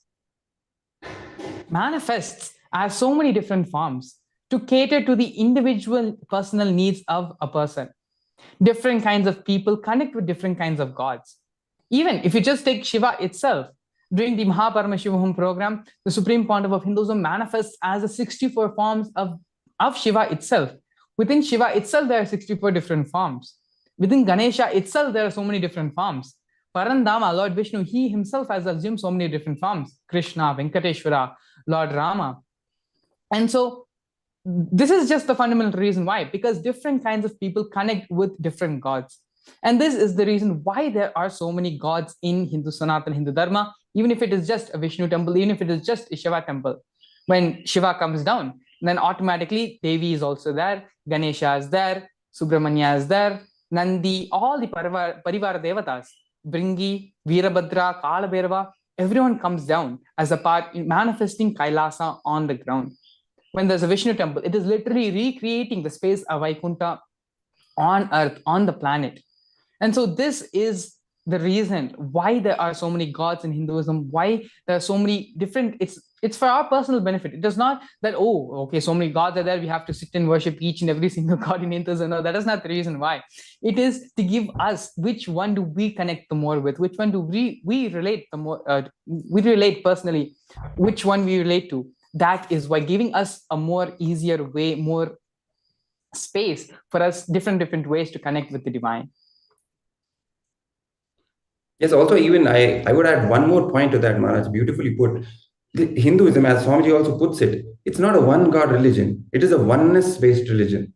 God is not one, God is oneness of existence. And God himself can manifest in multiple and multitude of forms to guide their disciples, guide the devotees, and whoever, any sincere seeker in any form, based on their own context, their own temperament, their own understanding. God takes the forms suited for them to make them grow, to make them evolve and connect back, come back home and unite with their higher self, unite with God himself. Yes, Maharaj. So coming to the third question which we have, is temple just for having a peaceful state of mind, or is there something more than that? Would you mind going ahead and taking this question, Maharaj? Yeah, sure. See, It's a very, this question also I've personally experienced in my life. I've asked multiple people, and they would say, okay, I would ask them, why do you really go to the temple? What do you get? So they were like, I feel peace, I feel peace, I feel peaceful. So I was like, okay, peace is there, definitely there, but is that all? Is that the end of the story? So many rituals, grand celebrations, this, that, so much of, code of conduct to follow. It cannot all be just for peace. So much of science, so much of intricacies, and attention to details, the size, the measurements of the deities, and how the Gopuram tower and each and everything. So much of attention to detail. It cannot be just for peace. So see, the answer is that temple is not just a mindfulness center. It's not just a peace center. Okay, it is an energy center. It is a kshetra, a powerful space, a sacred space in which when you enter, your body, your very nervous system starts mirroring the highest superconsciousness of the main devata, the main deity in the temple, who is sitting there in the garbhagriha of the temple. Okay, so that garbhagriha it's actually like a nuclear reactor, so to speak, in the modern sense. And the temple itself is actually nothing but a powerhouse. So see, in Hinduism, whole Hinduism is basically a temple-based ecosystem. A community resides around the temple, whole everything, all the activity, economic activity, and the spiritual aspect, and everything, agriculture, whole thing is just meant to support that ecosystem which is centered around the temple. Temple is the epicenter. It is the spindle around which the whole civilization is there. It stands. And temple acts as not just a worship center or a peace center, it is the energy center. In fact, even Swamiji says that Gopuram of the temple towers, they acted as the energy centers which will radiate the energy, the highest spiritual energy, the potential energy, the Kundalini Shakti, and radiate it to the entire community around the temple to keep the people in a higher spiritual superconscious state. Okay, so that is the very reason why so much of attention to detail is there in all the temples, all the deities, how to do the prana pratishtha. Prana pratishtha means giving life to the deity. It is a science, it is a very advanced science which people have to understand. The deity in the temple is not just stone. It is an alive being, independent intelligence, who is given life by proper rituals. And with the help of an enlightened being, an incarnation himself, he puts his energy into that deity. And that deity radiates that energy forever and ever, for generations to come, to help people evolve, radiate, and evolve in their spiritual aspect and also in other dimensions of life. So that temple itself is a very powerful energy center in which once you enter, you simply start radiating all the highest truths of life. When you say highest truths, exactly what does that mean? What are the highest truths? See, one way to put it is, okay, even if you talk about peace, what do you really mean by peace? From the perspective of this highest truth, it's not just some consolation and some peace, feeling peaceful. Feeling peaceful for many people can also mean just feeling safe and secure and having some consolation. No, ultimately the highest truth is you feeling paramashanta, the paramashanta swarupa of Paramashiva, that no matter what happens outside, no matter how many ups and downs, even death, nothing can shake you. That is the ultimate peace, the ultimate paramashanta. See, even the word peace is very shallow from the Hindu concept. The Sanskrit word, the Hindu word for that is shanta, which is not really peace in the usual sense, because peace also kind of has a connotation of very dull and dead and that kind of thing. But shanta is something that is alive. It is peaceful. You are completely stable and centered, but it is something alive. You are active, you're vibrating, bubbling with that super consciousness, with life itself. And that is what I mean by this manifesting and radiating and experiencing these highest truths. And that can happen only when you go to the temple, when you enrich yourself, when you just bask in that energy of the temple, sit there. You don't even have to do anything. Just sit there, sit in front of the deity, have the darshan. Just by experiencing that, you will feel the changes happening in your system. Yes, Maharaj. So we are saying that temple is not just a place for, to have a peaceful state of mind or for just mindfulness. It is much more than that. And so this is where we are entering into the aspect of, worshipping. And so if it's not just a place for mindfulness and peace, then does that also mean it's just a place for idol worship? These are some of the questions which have been raised, and which, people generally have these kind of questions. And so to answer this, first and foremost, temple is the place where God resides. The deity is not worshipped as God. They are God in Sanatana Hindu Dharma. It is not just our sentiment. We know the science of prana pratishtha, which is the science, as Maharaj explained, it is the science of infusing life into stone, infusing life into metal, doing certain rituals, doing certain homas. We infuse through the science of prana pratishtha, we infuse life into the various kumbhas, which is the kalashas, where the brass kalasha, the brass kodam is there with the mango leaves and coconuts.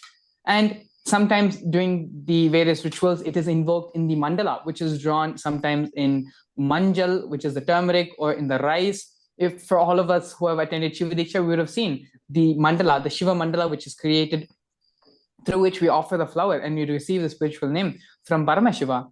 And so the science of prana pratishtha, which is the science of infusing life into inanimate objects, is known in Hinduism. And it is because of this, the deity is not worshipped as God, they are God. We have mastered the science of bringing God from the formless into the form, so that we can personally relate with them. We can have the spiritual upliftment by worshipping them. And so this brings us to the next question. Why is the worship of deities so important? And by worshipping the deities, what do I get out of it? Maharaj, do you want me to answer this question?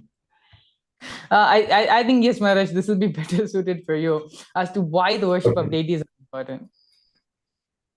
Okay, see, our Vedic rishis, our enlightened masters, our incarnations, who have really given this whole sacred science of Hinduism to us, they're so intelligent. They understand that until we human beings relate to ourselves in the as form, we cannot relate to the divine as form. Okay? Until we see, the problem is divine ultimately in even the Vedas, they declare the divine is ultimately formless. It will be even beyond form and formless. The problem is, until the human beings relate to themselves as form, they have to relate to divine as form. That is the thing. Okay? Because it is almost impossible for the human mind to even conceptualize what even formless means. So how will you even worship that being or that truth? Okay, so that is something which the Vedic rishis, they understood, and based on that only they gave this sacred science of Sanatana Hindu Dharma, which allows us to connect, to relate, and to worship the divine as form, and then evolve, slowly build the relationship. And once that relationship evolves, it reaches certain maturity, then that deity, the God as form, in that form itself, he takes us to the next level. He comes down as Guru or incarnation to guide us to the ultimate truth of formless experience of Paramashivoham. But even for that to happen, we have to go from the first step to the next step, from the stages. Initially, we are caught up in our own delusion, our mind. We may talk about this formless existence and everything, but how do we actually relate with it? How do I worship it? That can only happen as form. When I perceive God as form. So this whole science of bringing God down in the form of a deity, even a stone deity, or in any other form through prana pratishtha, and then worshipping, then offering puja and relating with it, and evolving more and more in the spiritual aspect, and going deeper and deeper in your experience, this whole science then actually starts manifesting in you into the ultimate truths. So for all those was okay. So we understood exactly what Hindu temples are. We understood why we need to go to a temple, why it's not just enough, okay, God is everywhere, let's be happy. Why that doesn't, work for all of us. So, okay, so let's say I want to worship Ganesha. He's cute, he's, interesting. How do I start? And so for all of those who are thinking this question, okay, you've spoken and you've given the importance, okay, let me give it a try. How do I start? It's very simple. For example, you watch a certain movie, you watch a certain TV show, or you see someone on social media and you start getting enamored by them. You start, getting obsessing over them. What would you do?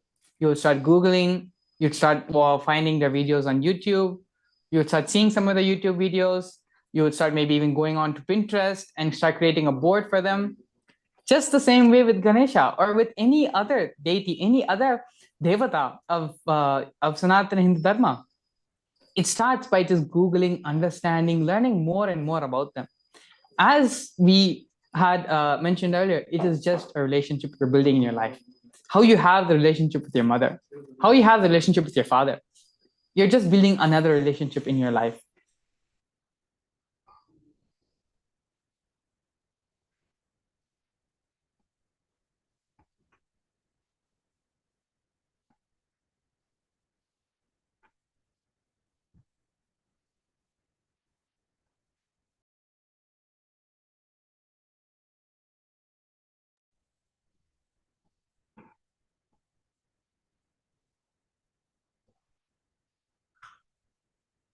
Do you sometimes feel like you are just going through life without a true purpose?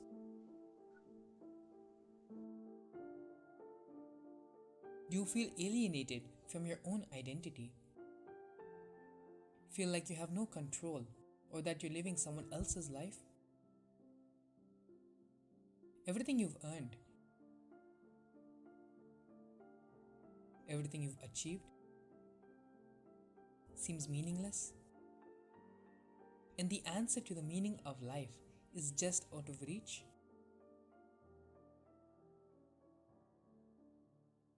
For generations, the sacred cosmic truth has been kept from you.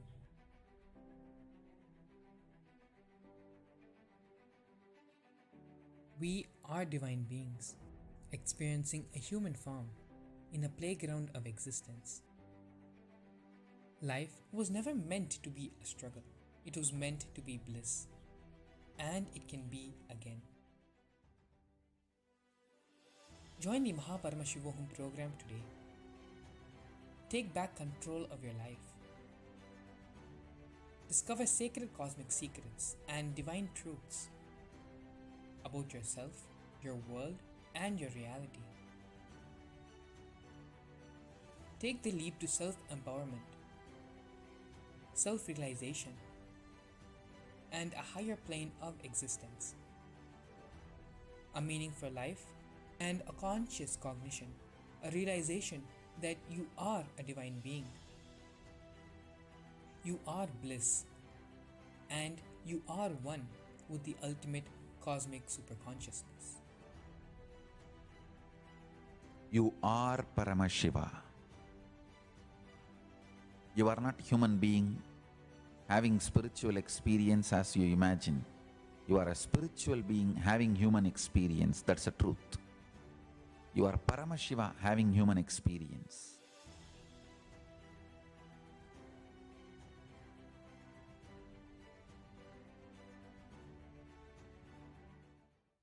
Do you sometimes feel like you are just going through life without a true purpose?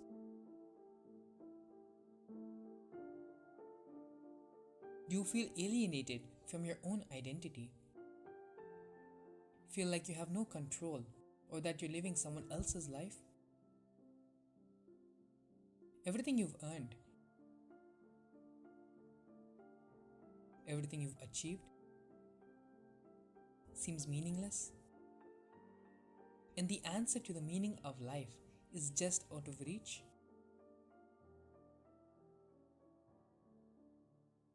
For generations, the sacred cosmic truth has been kept from you.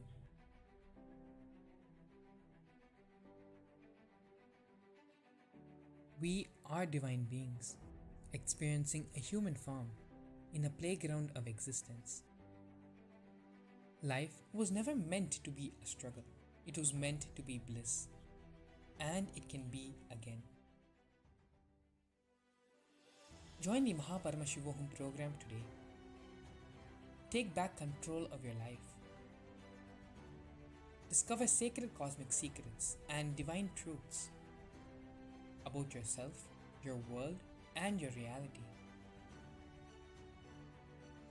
Take the leap to self-empowerment, self-realization, and a higher plane of existence.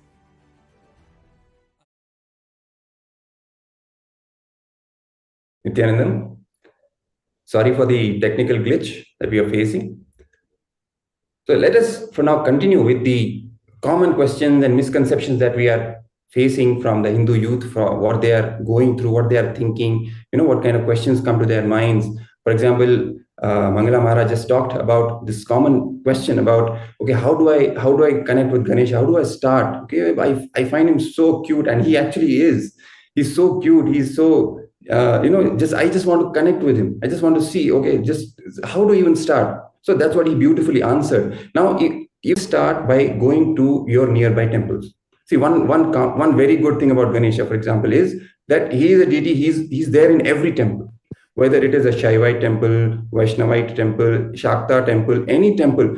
Every temple will always have a Ganesha deity, because Ganesha is the most worshipped god and most celebrated god in Hinduism. Everyone, from kids, to adults, and even senior citizens, everyone can connect to Ganesha. That is really the charisma of Ganesha, so to speak. That is his aura. So what you can do is simply go to the nearby temple, find the Ganesha deity, try to connect with him. In fact, even if you visit to any of our Kailasa temples, anywhere, you'll always find one big Ganesha deity there, who has been installed and energized by the Supreme Pontiff himself. You can start connecting and relating to the deities, or you can go to some special Ganesha temples, who are big Ganesha temples in our country. For example, Pilliyarpatti in Tamil Nadu, Siddhivinayak temple in Mumbai. You can visit, you can have darshan, you can ask for boons, anything. You can start connecting with your with Ganesha in this way. Then beyond that,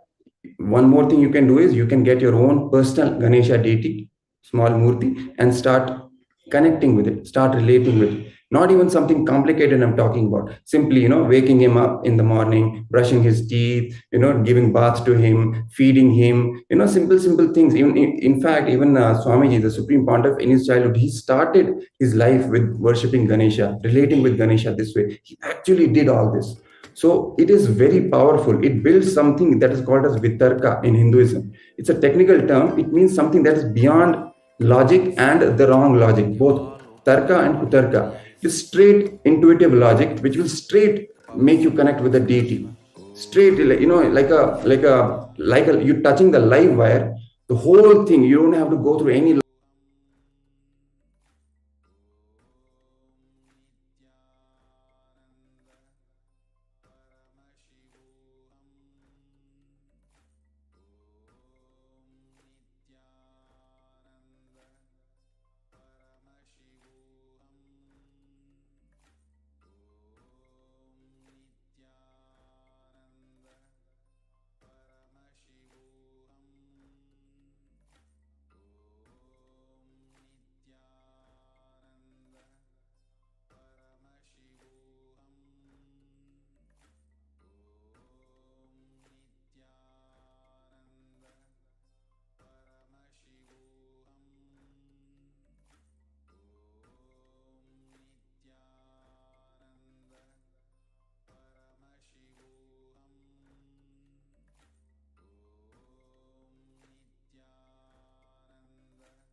Nithyananda, we're back. Sorry for the technical glitch.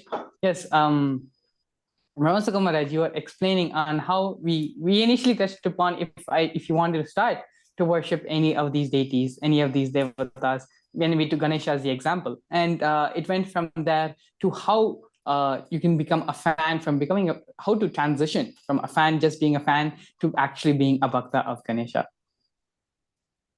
Yes. So basically, as I was speaking, the first step that you can take from starting from being a fan is to start visiting your local temples, because every local temple will have at least one Ganesha deity. Why? Because he's the most worshipped god, most celebrated god in Hinduism. Everybody loves Ganesha. So every temple has at least one Ganesha deity. You can start by connecting with that Ganesha deity. Or you can visit one of the big Ganesha temples in the country, in your locality. For example, the Piliyarpatti temple in Tamil Nadu or the Siddhivinayak temple in Mumbai. These are the big famous Ganesha temples. You can start connecting, going, having darshan, asking for boons and whatnot. And then after that, you can even start your personal connection with your own Ganesha deity. For example, waking him up in the morning, brushing his teeth, making him take bath, feeding him the food that you're eating. Before that, just feed him a little, just talk to him, everything, even make him go to bed at night. So all these simple things, it will build your personal connection with Ganesha. Even Swamiji himself, the Supreme Pontiff himself, did that in his life. He started his life with this personal connection with Ganesha. It's a very powerful thing. And even beyond that, you can even try to do a proper puja. You can take somebody's help, learn how to even offer a proper puja to Ganesha. By proper, I mean something which is based on the Shastras. You can even something simple, that is something Panchopachara puja, or even something elaborate. Maybe once in a week, you can have the proper 16 offering, Shodashopachara puja, 16 elaborate offerings, how to give. So all these things will really help you building that connection, deep devotion with Ganesha. And the same applies for any deity. Any deity, you have to take some steps. One step by step, you build that connection, you build that relationship. It is a relationship. It is not like, okay, a little bit, okay, I like you and this and that. No, you have to take some steps. You have to devote time, energy, and daily basis you have to do, and start building that trust, that relationship with the deity, so that even that deity can start getting more and more involved in your life and intervene in your life and guide you. Yes, Maharaj, beautifully put. And that's exactly as you had shared, Maharaj. This is how Swamiji, when he was growing up at the age of 3, lived this lifestyle personally. So the Supreme Pontiff of Hinduism, his grandfather bought him his first Ganesha. And we all know the story, how Swamiji had fed the Ganesha. And not only did Swamiji feed, but Ganesha actually ate and the food disappeared. And this is not just one incident. From this moment on, any food Swamiji fed any Ganesha, the food would just disappear like this, marking Ganesha's auspicious presence, which proves just, it's just a simple, pure simple connection having with the divine. Many around the world, we have this craze and obsession of, over various celebrities, various social figures and all that. But in those kind of relationships, it's only a one-sided relationship. You will go on following them and, watching them, being obsessing over them, and it ends there. But the beauty in a relationship with the divine, the beauty when you do this puja Avishta Devata, living with the divine, it's not just a one-sided relationship. As the way you connect and relate with Ganesha or Shiva or Krishna or Rama, the same way they also connect and relate back with you. And so that is the beauty of this relationship, the beauty of the science in Sanatana Hindu Dharma, which when growing up in an authentic Hindu family, practicing the religion, authentically practicing Hinduism, this just becomes a part of your normal lifestyle. Not just for you, every single kid goes through this growing up, and still even today there are many of us, myself included, keep these deities, keep these vigrahas and offer puja to them every day. And earlier when we were studying and was in Gurukul, there were a number of deities which we used to always carry around and used to always feed them, do puja to them, and dress them up after the puja. It's such a beautiful lifestyle to live. And so how do we make this connection every time we see the deity? Every time, how do I make this connection every time I see this deity? And so the Supreme Pontiff of Hinduism has given the beautiful science, the beautiful understanding and principle concept of Leela Dhyan. Leela Dhyan is nothing but getting inspired by listening to the Puranic stories. When you listen to a story, it automatically puts you in that mood. When you remember and listen to these stories, you recreate the possibility of these Leelas in your life. Not only that, the actual temple rituals or the recreation of the same process of Leela Dhyan in all of us. That's why we have so many Puranas, so many Itihasas, so many Kathas, for a lack of better, to give the authentic Sanskrit word, because story just seems too small. Katha, the Sanskrit word, because it is not just, narrating a series of incidences, and it's not just conveying a moral or conveying a meaning. The space, in which those incidents happened, that gets recreated in you. And just by listening to Bhagavatam, you melt into Lord Krishna, you melt into Rama, you melt into the various avatars of Lord Vishnu. When you listen to the Shiva Puranam, you melt into the various leelas of Paramashivam, which he had performed.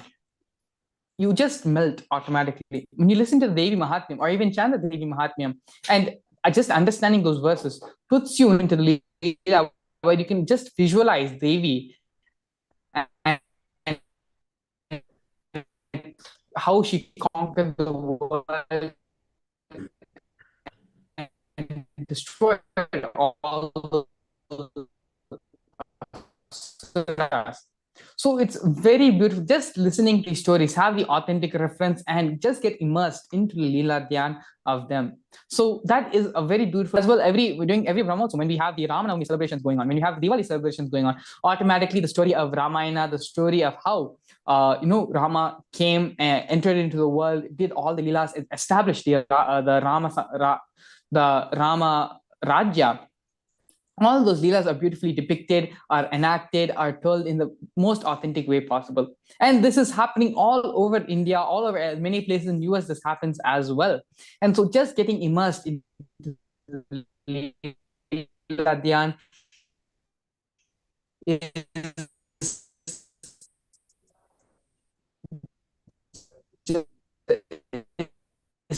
such a beautiful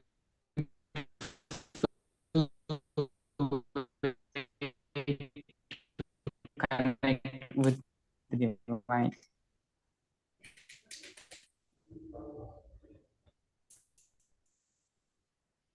Yes, very beautifully shared, Maharaj. In fact, this Leela Dhyan is such a powerful method to even invoke all the sacred sentiments with the deity and all the whole recreation of the whole energy, everything.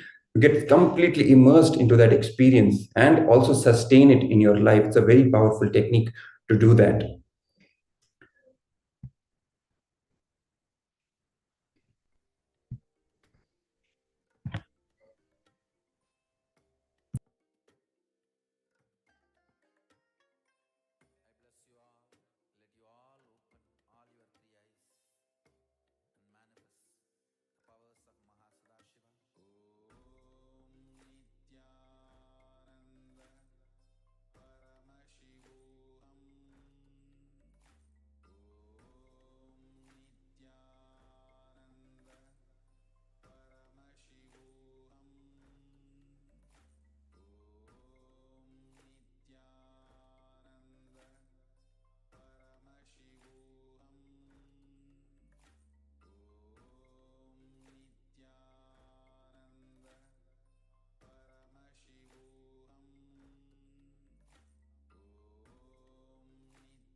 Yes. So now that we have learned about the powerful method of Leela Dhyana to invoke and to sustain that personal connection with our chosen deity. So another question that commonly the modern Hindu youth, they come up with this is that I meditate every day. Why do I need to do puja then? I meditate, I chant some mantra or maybe just sit in peace and silence for some time every day. So what is the need for puja then? Why do I need to be religious? I'm already spiritual, then why do I need to be religious? So see, when you meditate, you only give listening space to what you already know about yourself. When you do puja, you're giving the listening to your higher self, your higher possibility that is embodied in front of you and within you as a deity. Being religious only complements and enhances your spiritual growth. It is not something contradictory to it. I don't know from where this this wrong belief has even come in the Hindu youth. For Hinduism, there is no difference between religion and spirituality. It is like the two sides of the same coin in Hinduism. Hinduism is spirituality and Hinduism is religion. Both go hand in hand. And the religiousness, the religiosity in the Hinduism only complements and enhances the spiritual aspect, the spiritual dimension, the inner growth, so to speak. It makes your life magical. In Hinduism, there is no difference between religion and spirituality. And another very interesting and often this misconception that we come across in the modern Hindu youth is that aren't all these gods and goddesses just representations of some philosophy or some concept? They're not even real. What will I gain? How will relating with them even help me? Because it's a big it's actually, for me, if you ask me, it's a very dangerous thing to even talk about. Why? Because see, first of all, this very idea that these deities and just some representation of concepts and this and that, this is all nonsense. This is all put by anti-Hindu forces. These subtle ideas they put in the brains, in the minds of the Hindu youth, for what? To destroy their connection, their personal relationship with the deities. Because once, let's say I am connecting with Ganesha, I actually relate with him, and I offer him food every day. Now somebody he brings out this concept, hey, Ganesha is just the embodiment of the cosmic intelligence and this and that. That personal connection is destroyed. I may think, oh, now I understand Ganesha deeply. No, you don't. Your connection is destroyed. It's gone. Because Ganesha is real. All deities, all gods and goddesses in Hinduism are real. They are living beings with independent intelligence who can actually intervene in your personal life. Independently, they can intervene in your personal life and guide you. They respond to you. You ask them, they respond to you. It's not just some concept going on here. These are very dangerous, poisonous ideas which have been put into the minds of the Hindu youth by those who want to destroy Hinduism. By this, what they have done is they have simply cut your spiritual umbilical cord, your connection with the deities. Because only with this personal connection, only when you relate to Ganesha in the way Swamiji did as a kid, making him wake up in the morning, making him go to bed at night, this simple connection, this is the real deal. This is what bhakti starts with. It's not, something grand and this and that. No, that personal connection, that personal devotion, that personal integrity, there is nothing beyond that. There is nothing, absolutely nothing beyond that. And that will only remain when you actually know they are real. If you don't even believe they are real, why will you even connect with them? It'll always be some philosophical and this and that gymnastics going on. That is the danger. That is the poison which has been put. The reality is all these gods and goddesses are real. They're actually real. They respond to us. They connect with us. They guide us in our own way, in our own language only. They will answer to us the way we understand. And they will take us. They will give us boons. They will correct us when we are making mistakes, when we are even asking for the wrong things. They will correct everything. And they will ultimately guide us to the ultimate, the highest superconscious truth of oneness with everything, oneness with the super consciousness, that is Paramashivoham. See, all these things will only happen with the right context. We should not lose the right context given by the enlightened masters, by our incarnations, that all these gods and goddesses are in fact real.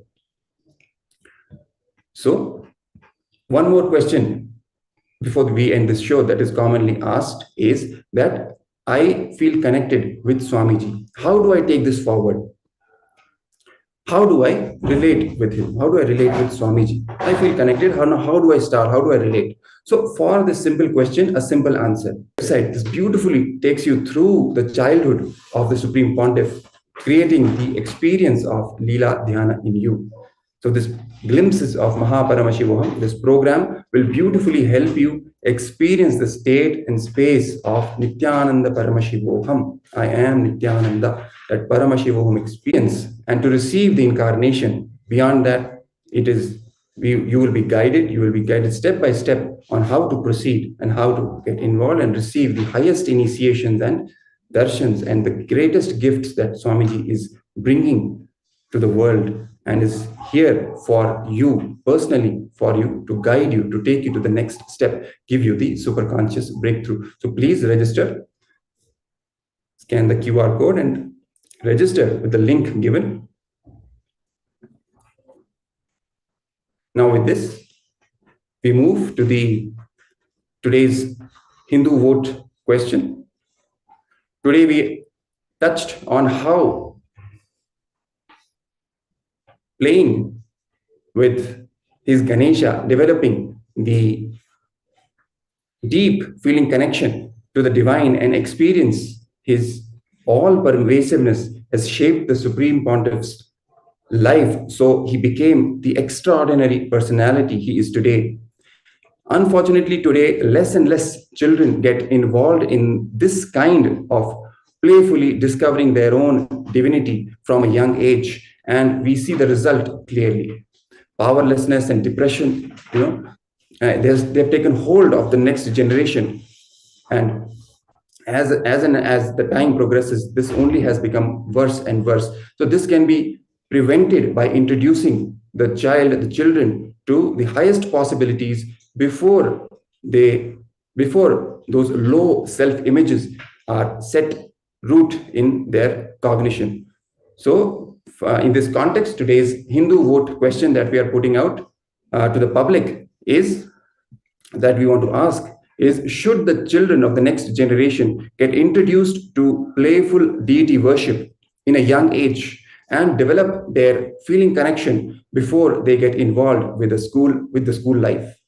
I repeat the question. Should the children of the next generation get introduced to playful deity worship in a young age and develop their feeling connection before they get involved with the school life?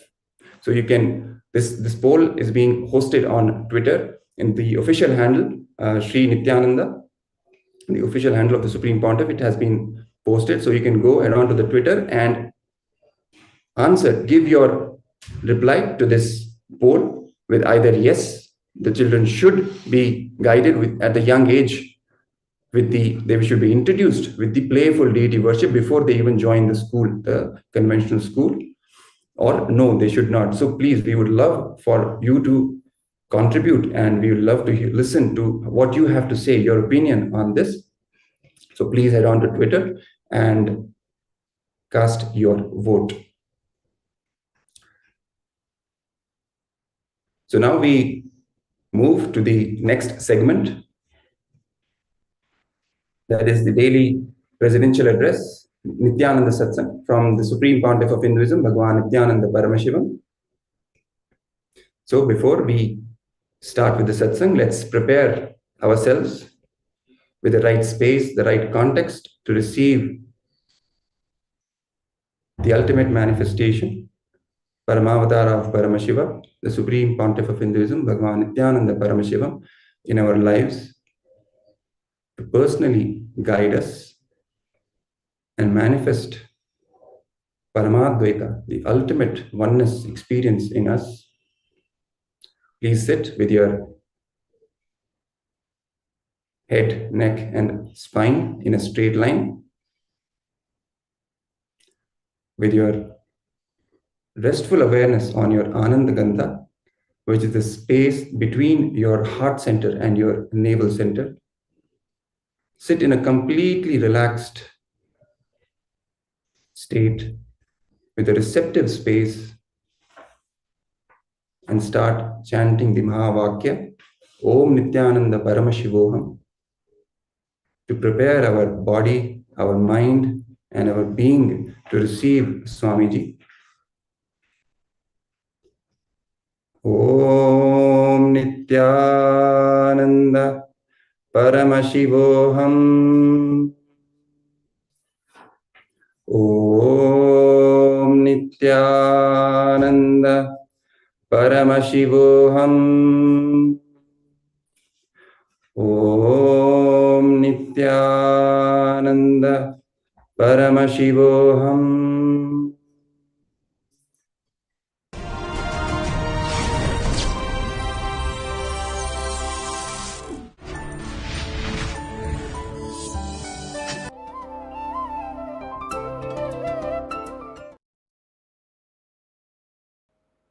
नित्यानन्देश्वरसमारम्भाम् नित्यानन्देश्वरि मध्यमाम् अस्मदाचार्यपर्यन्तां वन्दे गुरुपरम्पराम्.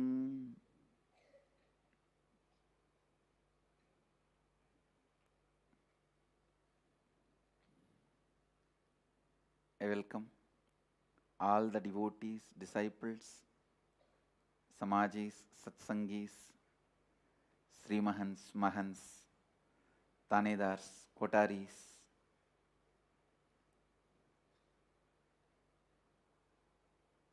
visitors, viewers, sitting with us all over the world through Nithyananda TV and Sadhana TV, two-way video conferencing, having Nayana Diksha. Cities sitting with us in two-way video conferencing, having Nayana Diksha. Tanjavur, Rajapalayam, Phoenix, Kanchipuram, Varanasi, Amersfoort, Netherlands, Toronto, Kailasam, Grasse, France, San Jose, Madurai, Charlotte, Srisailam, Scottsdale, Arizona, Hong Kong, Sirgari, Surrey, Canada, Bangalore, North, Hyderabad, Guptakashi, Singapore, Singapuram, Nithyananda University, Los Angeles, Jorpatti, Nepal, Mumbai, St. Louis, Tirumala, Oklahoma, Somanatham, Nithyananda Nagaram, Tiruvannamalai, Kulim, Tiruttani, Mulund, Mumbai, Houston, Kalahasti, Los Angeles, Hollywood, Seattle, Chidambaram, Guadalupe, Rameshwaram, Hebal, Bangalore, Ohio, Prayag, Kentucky, Nithyananda Nagaramu, Hyderabad, Colombo, Sri Lanka, LA, Los Angeles, Hollywood. I welcome all of you with my love and respects.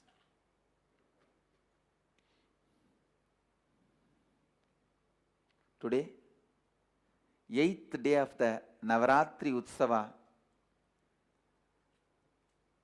6th day of the Venkateshwara Brahmotsava, Srinivasa is gracing on Swarna Gajavahana, golden elephant vehicle, as a Rajadi Raja Srinivasa, as a king is gracing on the Swarna Gajavahana, and Devi is appearing as Mahishasura Mardini,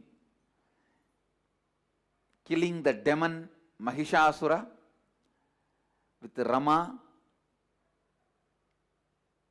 Lakshmi and Saraswati serving her.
Today we had the Prana Pratishta of Durga Devi in the morning in the temple. Even though today is 8th day, but Tithi is Sabdami Tithi. So the Prana Pratishta of Mahadevi, Durga, happened, means Durga has landed here to accept our respects and worship and devotion. When she lands, she really lands. And the Prana Pratishtha, along with the Prana Pratishtha of Durga Devi, we also had Prana Pratishtha of Nithyanandeshwara, Nithyanandeshwari and Nithyananda in Singapore. The Singapore deities were consecrated, the Prana Pratishtha was done, and after the Prana Pratishtha I said Kumkum and Vibhuti will materialize, and it has already started materializing on the deities. Means the Prana Pratishtha is done, the process is complete. Beautiful. Now the Singapore temple and Sangha will happen beautifully, and Nithyanandeshwara and Nithyanandeshwari and Nithyananda, who are now gracing the Singapore, will bless the whole Singapore. Blessings to whole Singapore. They will cause all your space into reality and all the auspiciousness. They will bring all the auspiciousness. Now you will see, simply they will do the completion for everyone. Anyone who does completion in the presence of those deities will become completely complete. All their prayers will be answered. The space will be made into reality. They will become a powerful energy center for Singapore. Blessings. They will become a powerful energy center for Singapore. Blessings. I just wanted to expand today on the importance of deities and ritualistic worship. Please understand,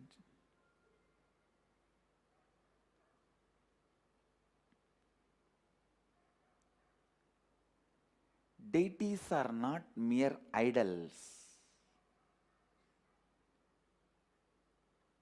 They are embodiment of ideals.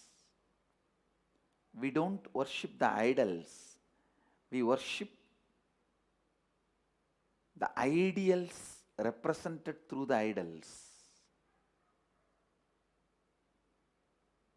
Again and again I wanted to insist and remind people, as long as you have the mamakara that you are with a form, you cannot have, you can't understand, you can't feel, you can't experience God without form. Understand? It is from your inner image, life image will be created. What do you think about life, others, God? All that will be reflection of your inner image. So everyone who has an inner image that they have a form, it means everyone other than enlightened beings, should know very clearly, listen, should know very clearly that their image about life and God also will be with form. So better to accept the reality as it is first and use completion and other methods and evolve to the space of Advaita. Understand, it is really important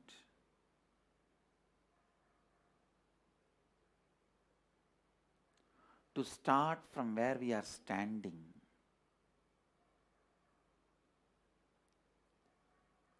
Whether your goal is to reach the sun or the moon or the Mars, you have to start from where you are.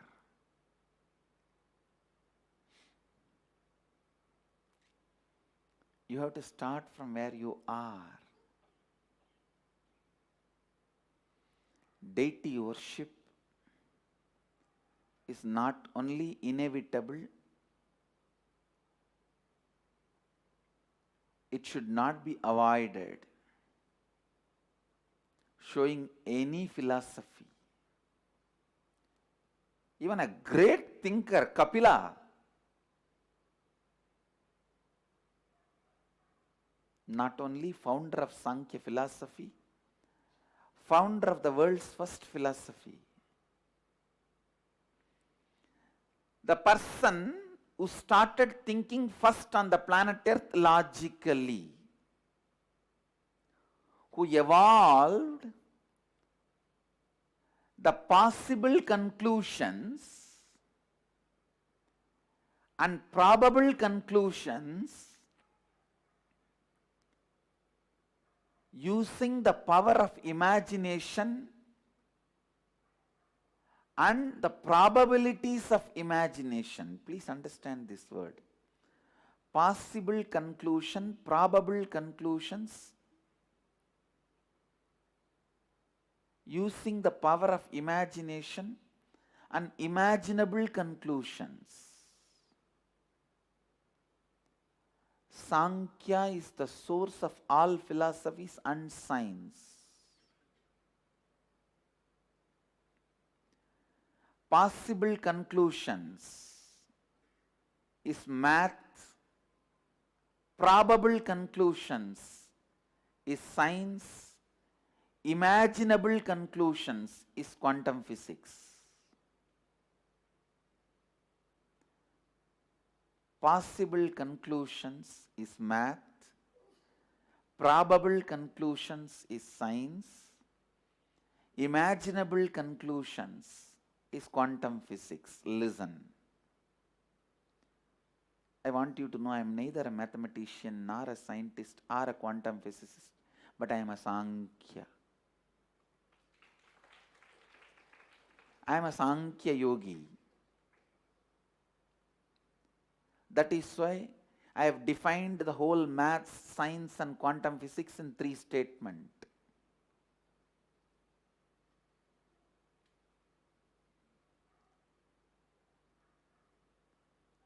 Possible, probable, imaginable. In all these 3 directions, how our energy can flow without the fear or desire blocking our energy, without any incompletions blocking our energy. That whole science was so beautifully developed by Bhagavan Kapila. Even he is very clear about meditating, connecting with the form of the God. In Bhagavatam, Kapila Gita, a beautiful theistic version of Sankhya is expanded and explained so powerfully, so perfectly. Bhagavan Kapila, who was considered to be the greatest thinker, even he is very clear. Deity and deity worship should not be avoided. Meditating with the form, connecting through the form should not be avoided. I have seen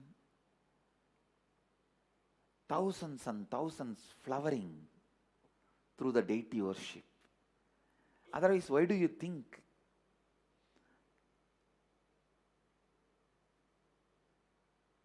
I respect, revere so much the deity worship? Please understand.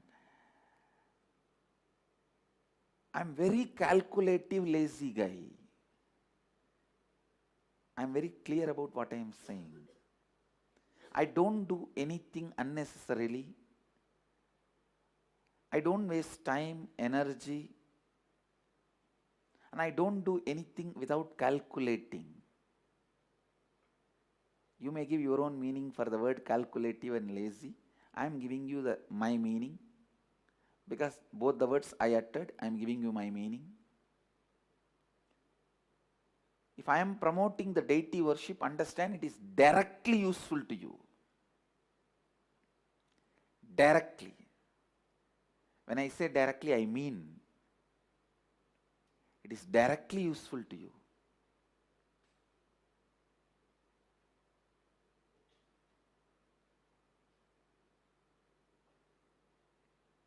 Mahadeva is worshipped. I can say most worshipped God in the world, Mahadeva. Because there are many other incarnations, deities, sons of gods, prophets,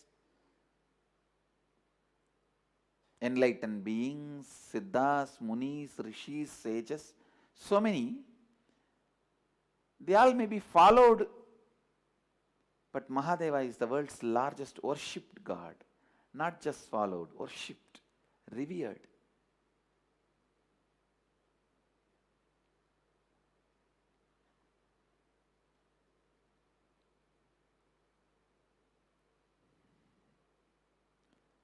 Most easily accessible. Just a little water and one leaf or one small fruit is enough. He is pleased. He is immediately pleased. He answers your questions. He fulfills your requests.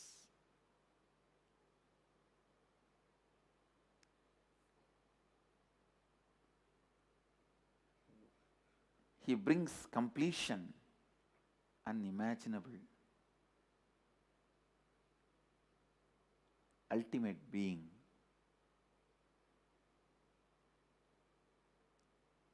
Mahadeva.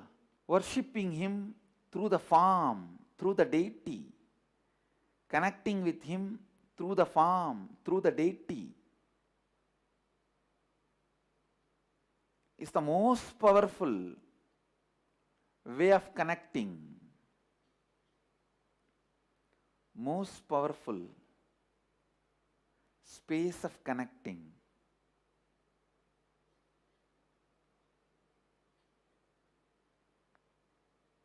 Most powerful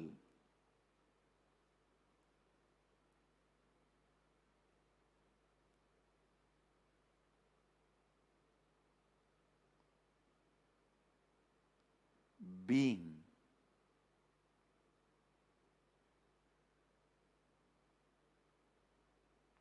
Understand?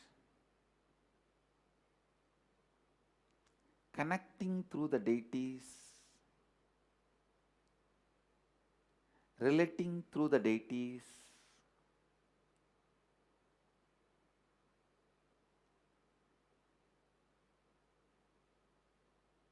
is such powerful spiritual practice.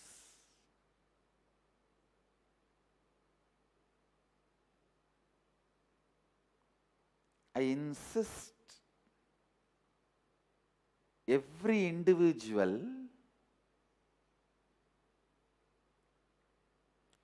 to keep this as a lifestyle for you, to keep this as a very being.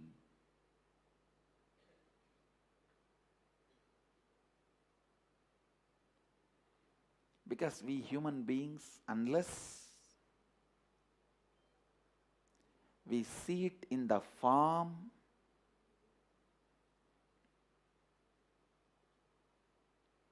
we don't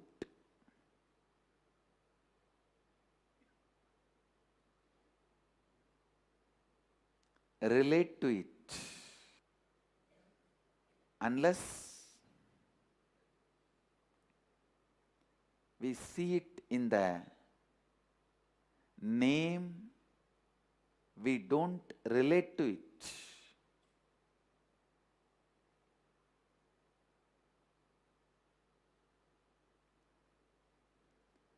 So the form, name,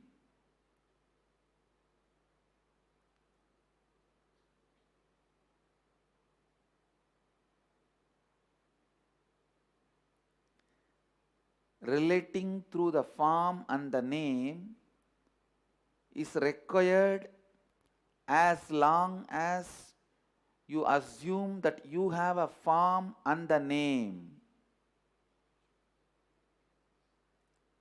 As long as you have a form and the name.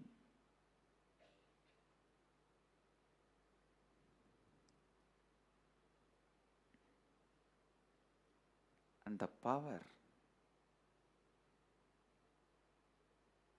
the way cosmos comes down to grace us when we relate to it through the form, through the deities.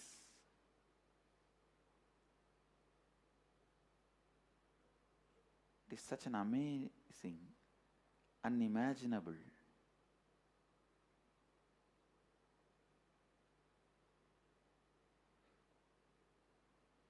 amazing, unimaginable. That's the word I'll use.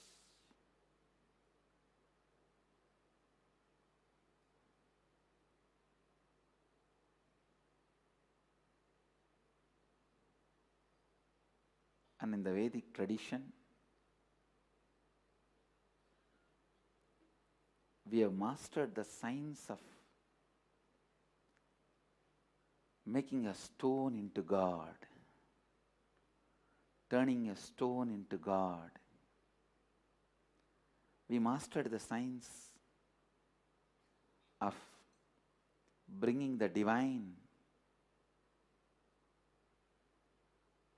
to the deities and expressing the divine through the deities. That whole science has been mastered in the Vedic tradition. Revival of temples will be the revival of world peace and world bliss.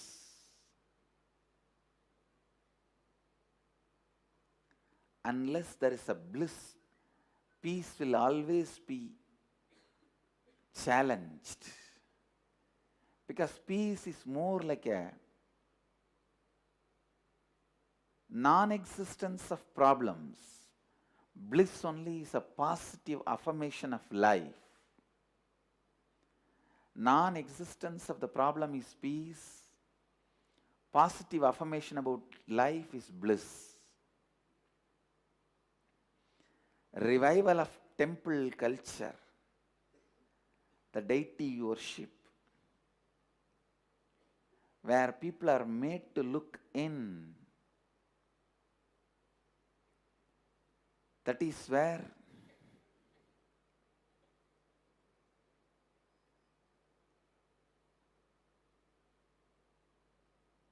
the revival of Sanatana Dharma, Advaita Satya, is going to happen.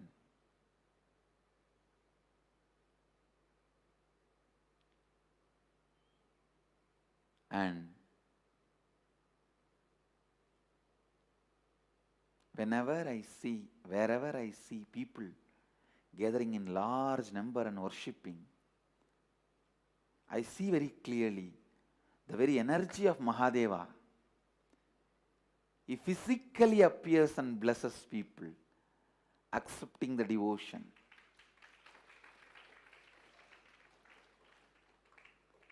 When I saw that Kavadiya procession from Harkipuri to the various Shiva temples going all over North India, literally I saw Mahadeva like a holding his protection and blessing energy like a kavacha from above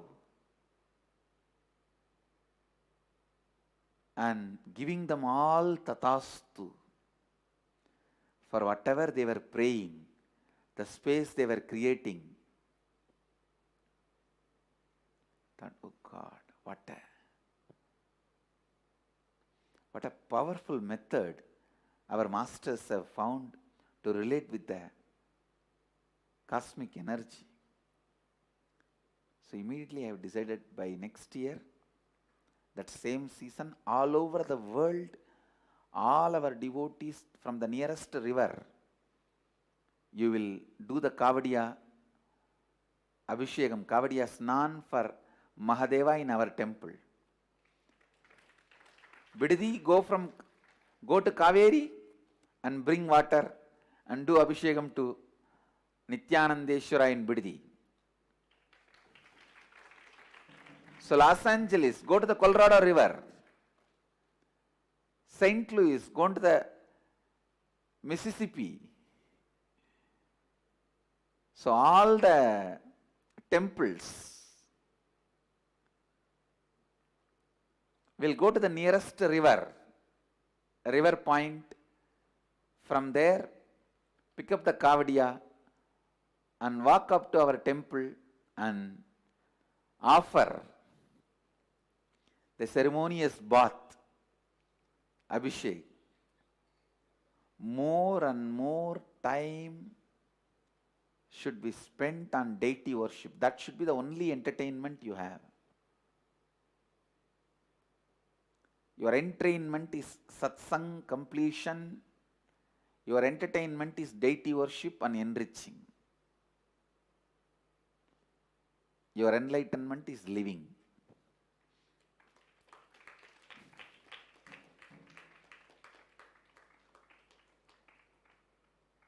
Drop all other entertainments. Fill your life with this.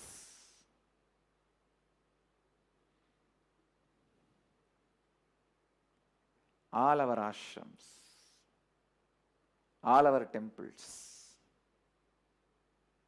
should have continuous worships, rituals happening. And I really wanted to tell all of you, I wanted all our devotees and Swamis, disciples, everyone to be more and more theistic. In the name of Advaita, you guys are slowly moving towards atheism.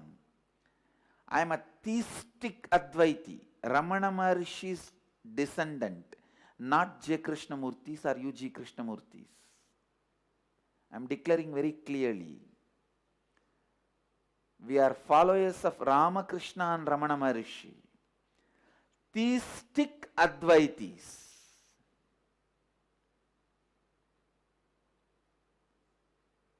We don't belong to the school of J. Krishnamurti or U.G. Krishnamurti. Atheistic Advaitis.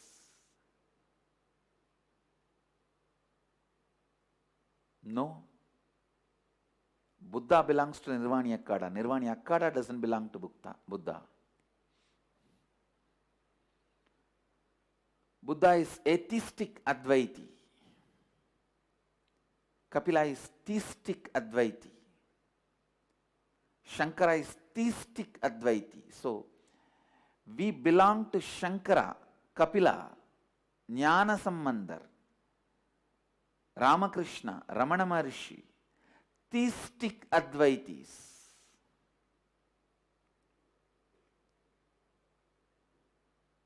If I have to put one step further, our worship, theism, respect, devotion, all should not be just imagination, visualization, meditation based. It should be deity based.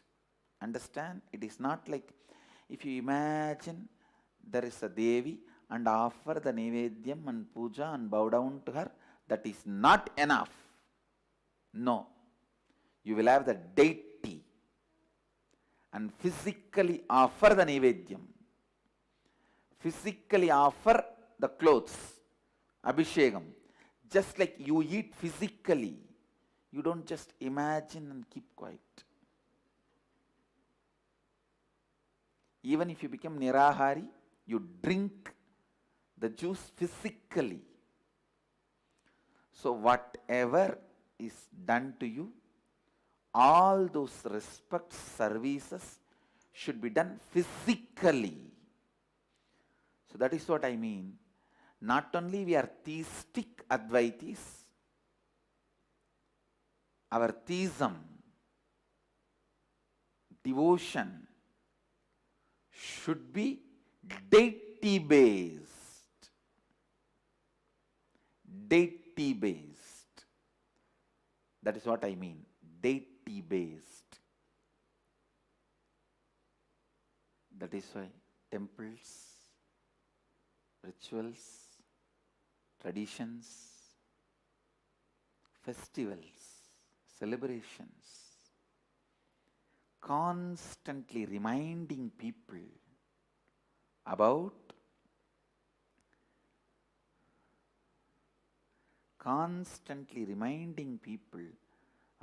Advaita Satya. Advaita Satya. Advaita Satya should be lived,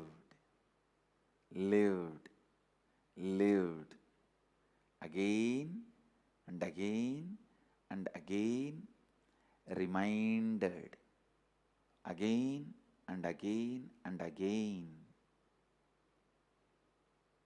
Lived, reminded through the temples and deity worship. Through the temples and deity worship.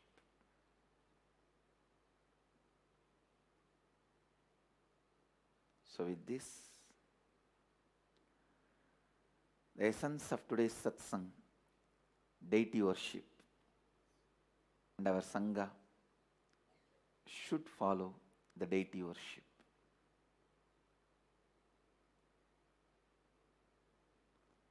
With this, I bless you all. Let you all radiate with integrity, authenticity, responsibility, enriching and causing eternal bliss. Nithyananda. Thank you.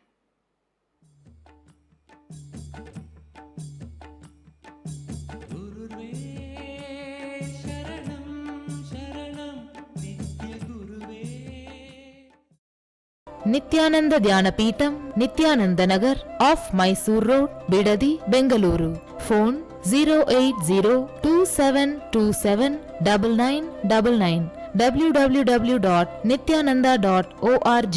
www.youtube.com/lifeblissfoundation.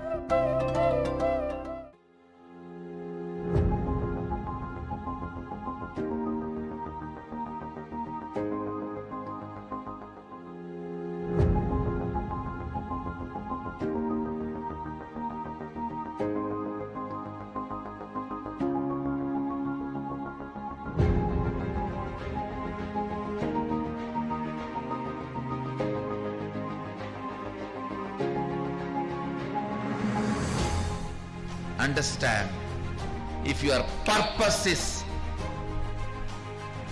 existential reality and artificial ignorance, artificial intelligence of the matrix is used to support it, great, you are out of the matrix. But if your purpose is artificial ignorance, even if you own the whole planet Earth, ownership idea itself is artificial stupidity.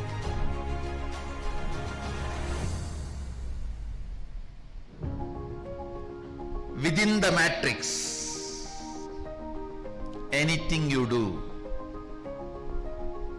is waste of your time, which is life for you. Your time is money for your boss, pleasure for your beloved. Your time has a various meaning for many people in your life. But for you, your time is life. If artificial intelligence or artificial ignorance, which all of us commonly accepted and created, if that becomes the purpose of your goal, you are grown, not living. Let artificial intelligence not be your purpose. It's a very good servant, but that is not purpose of life.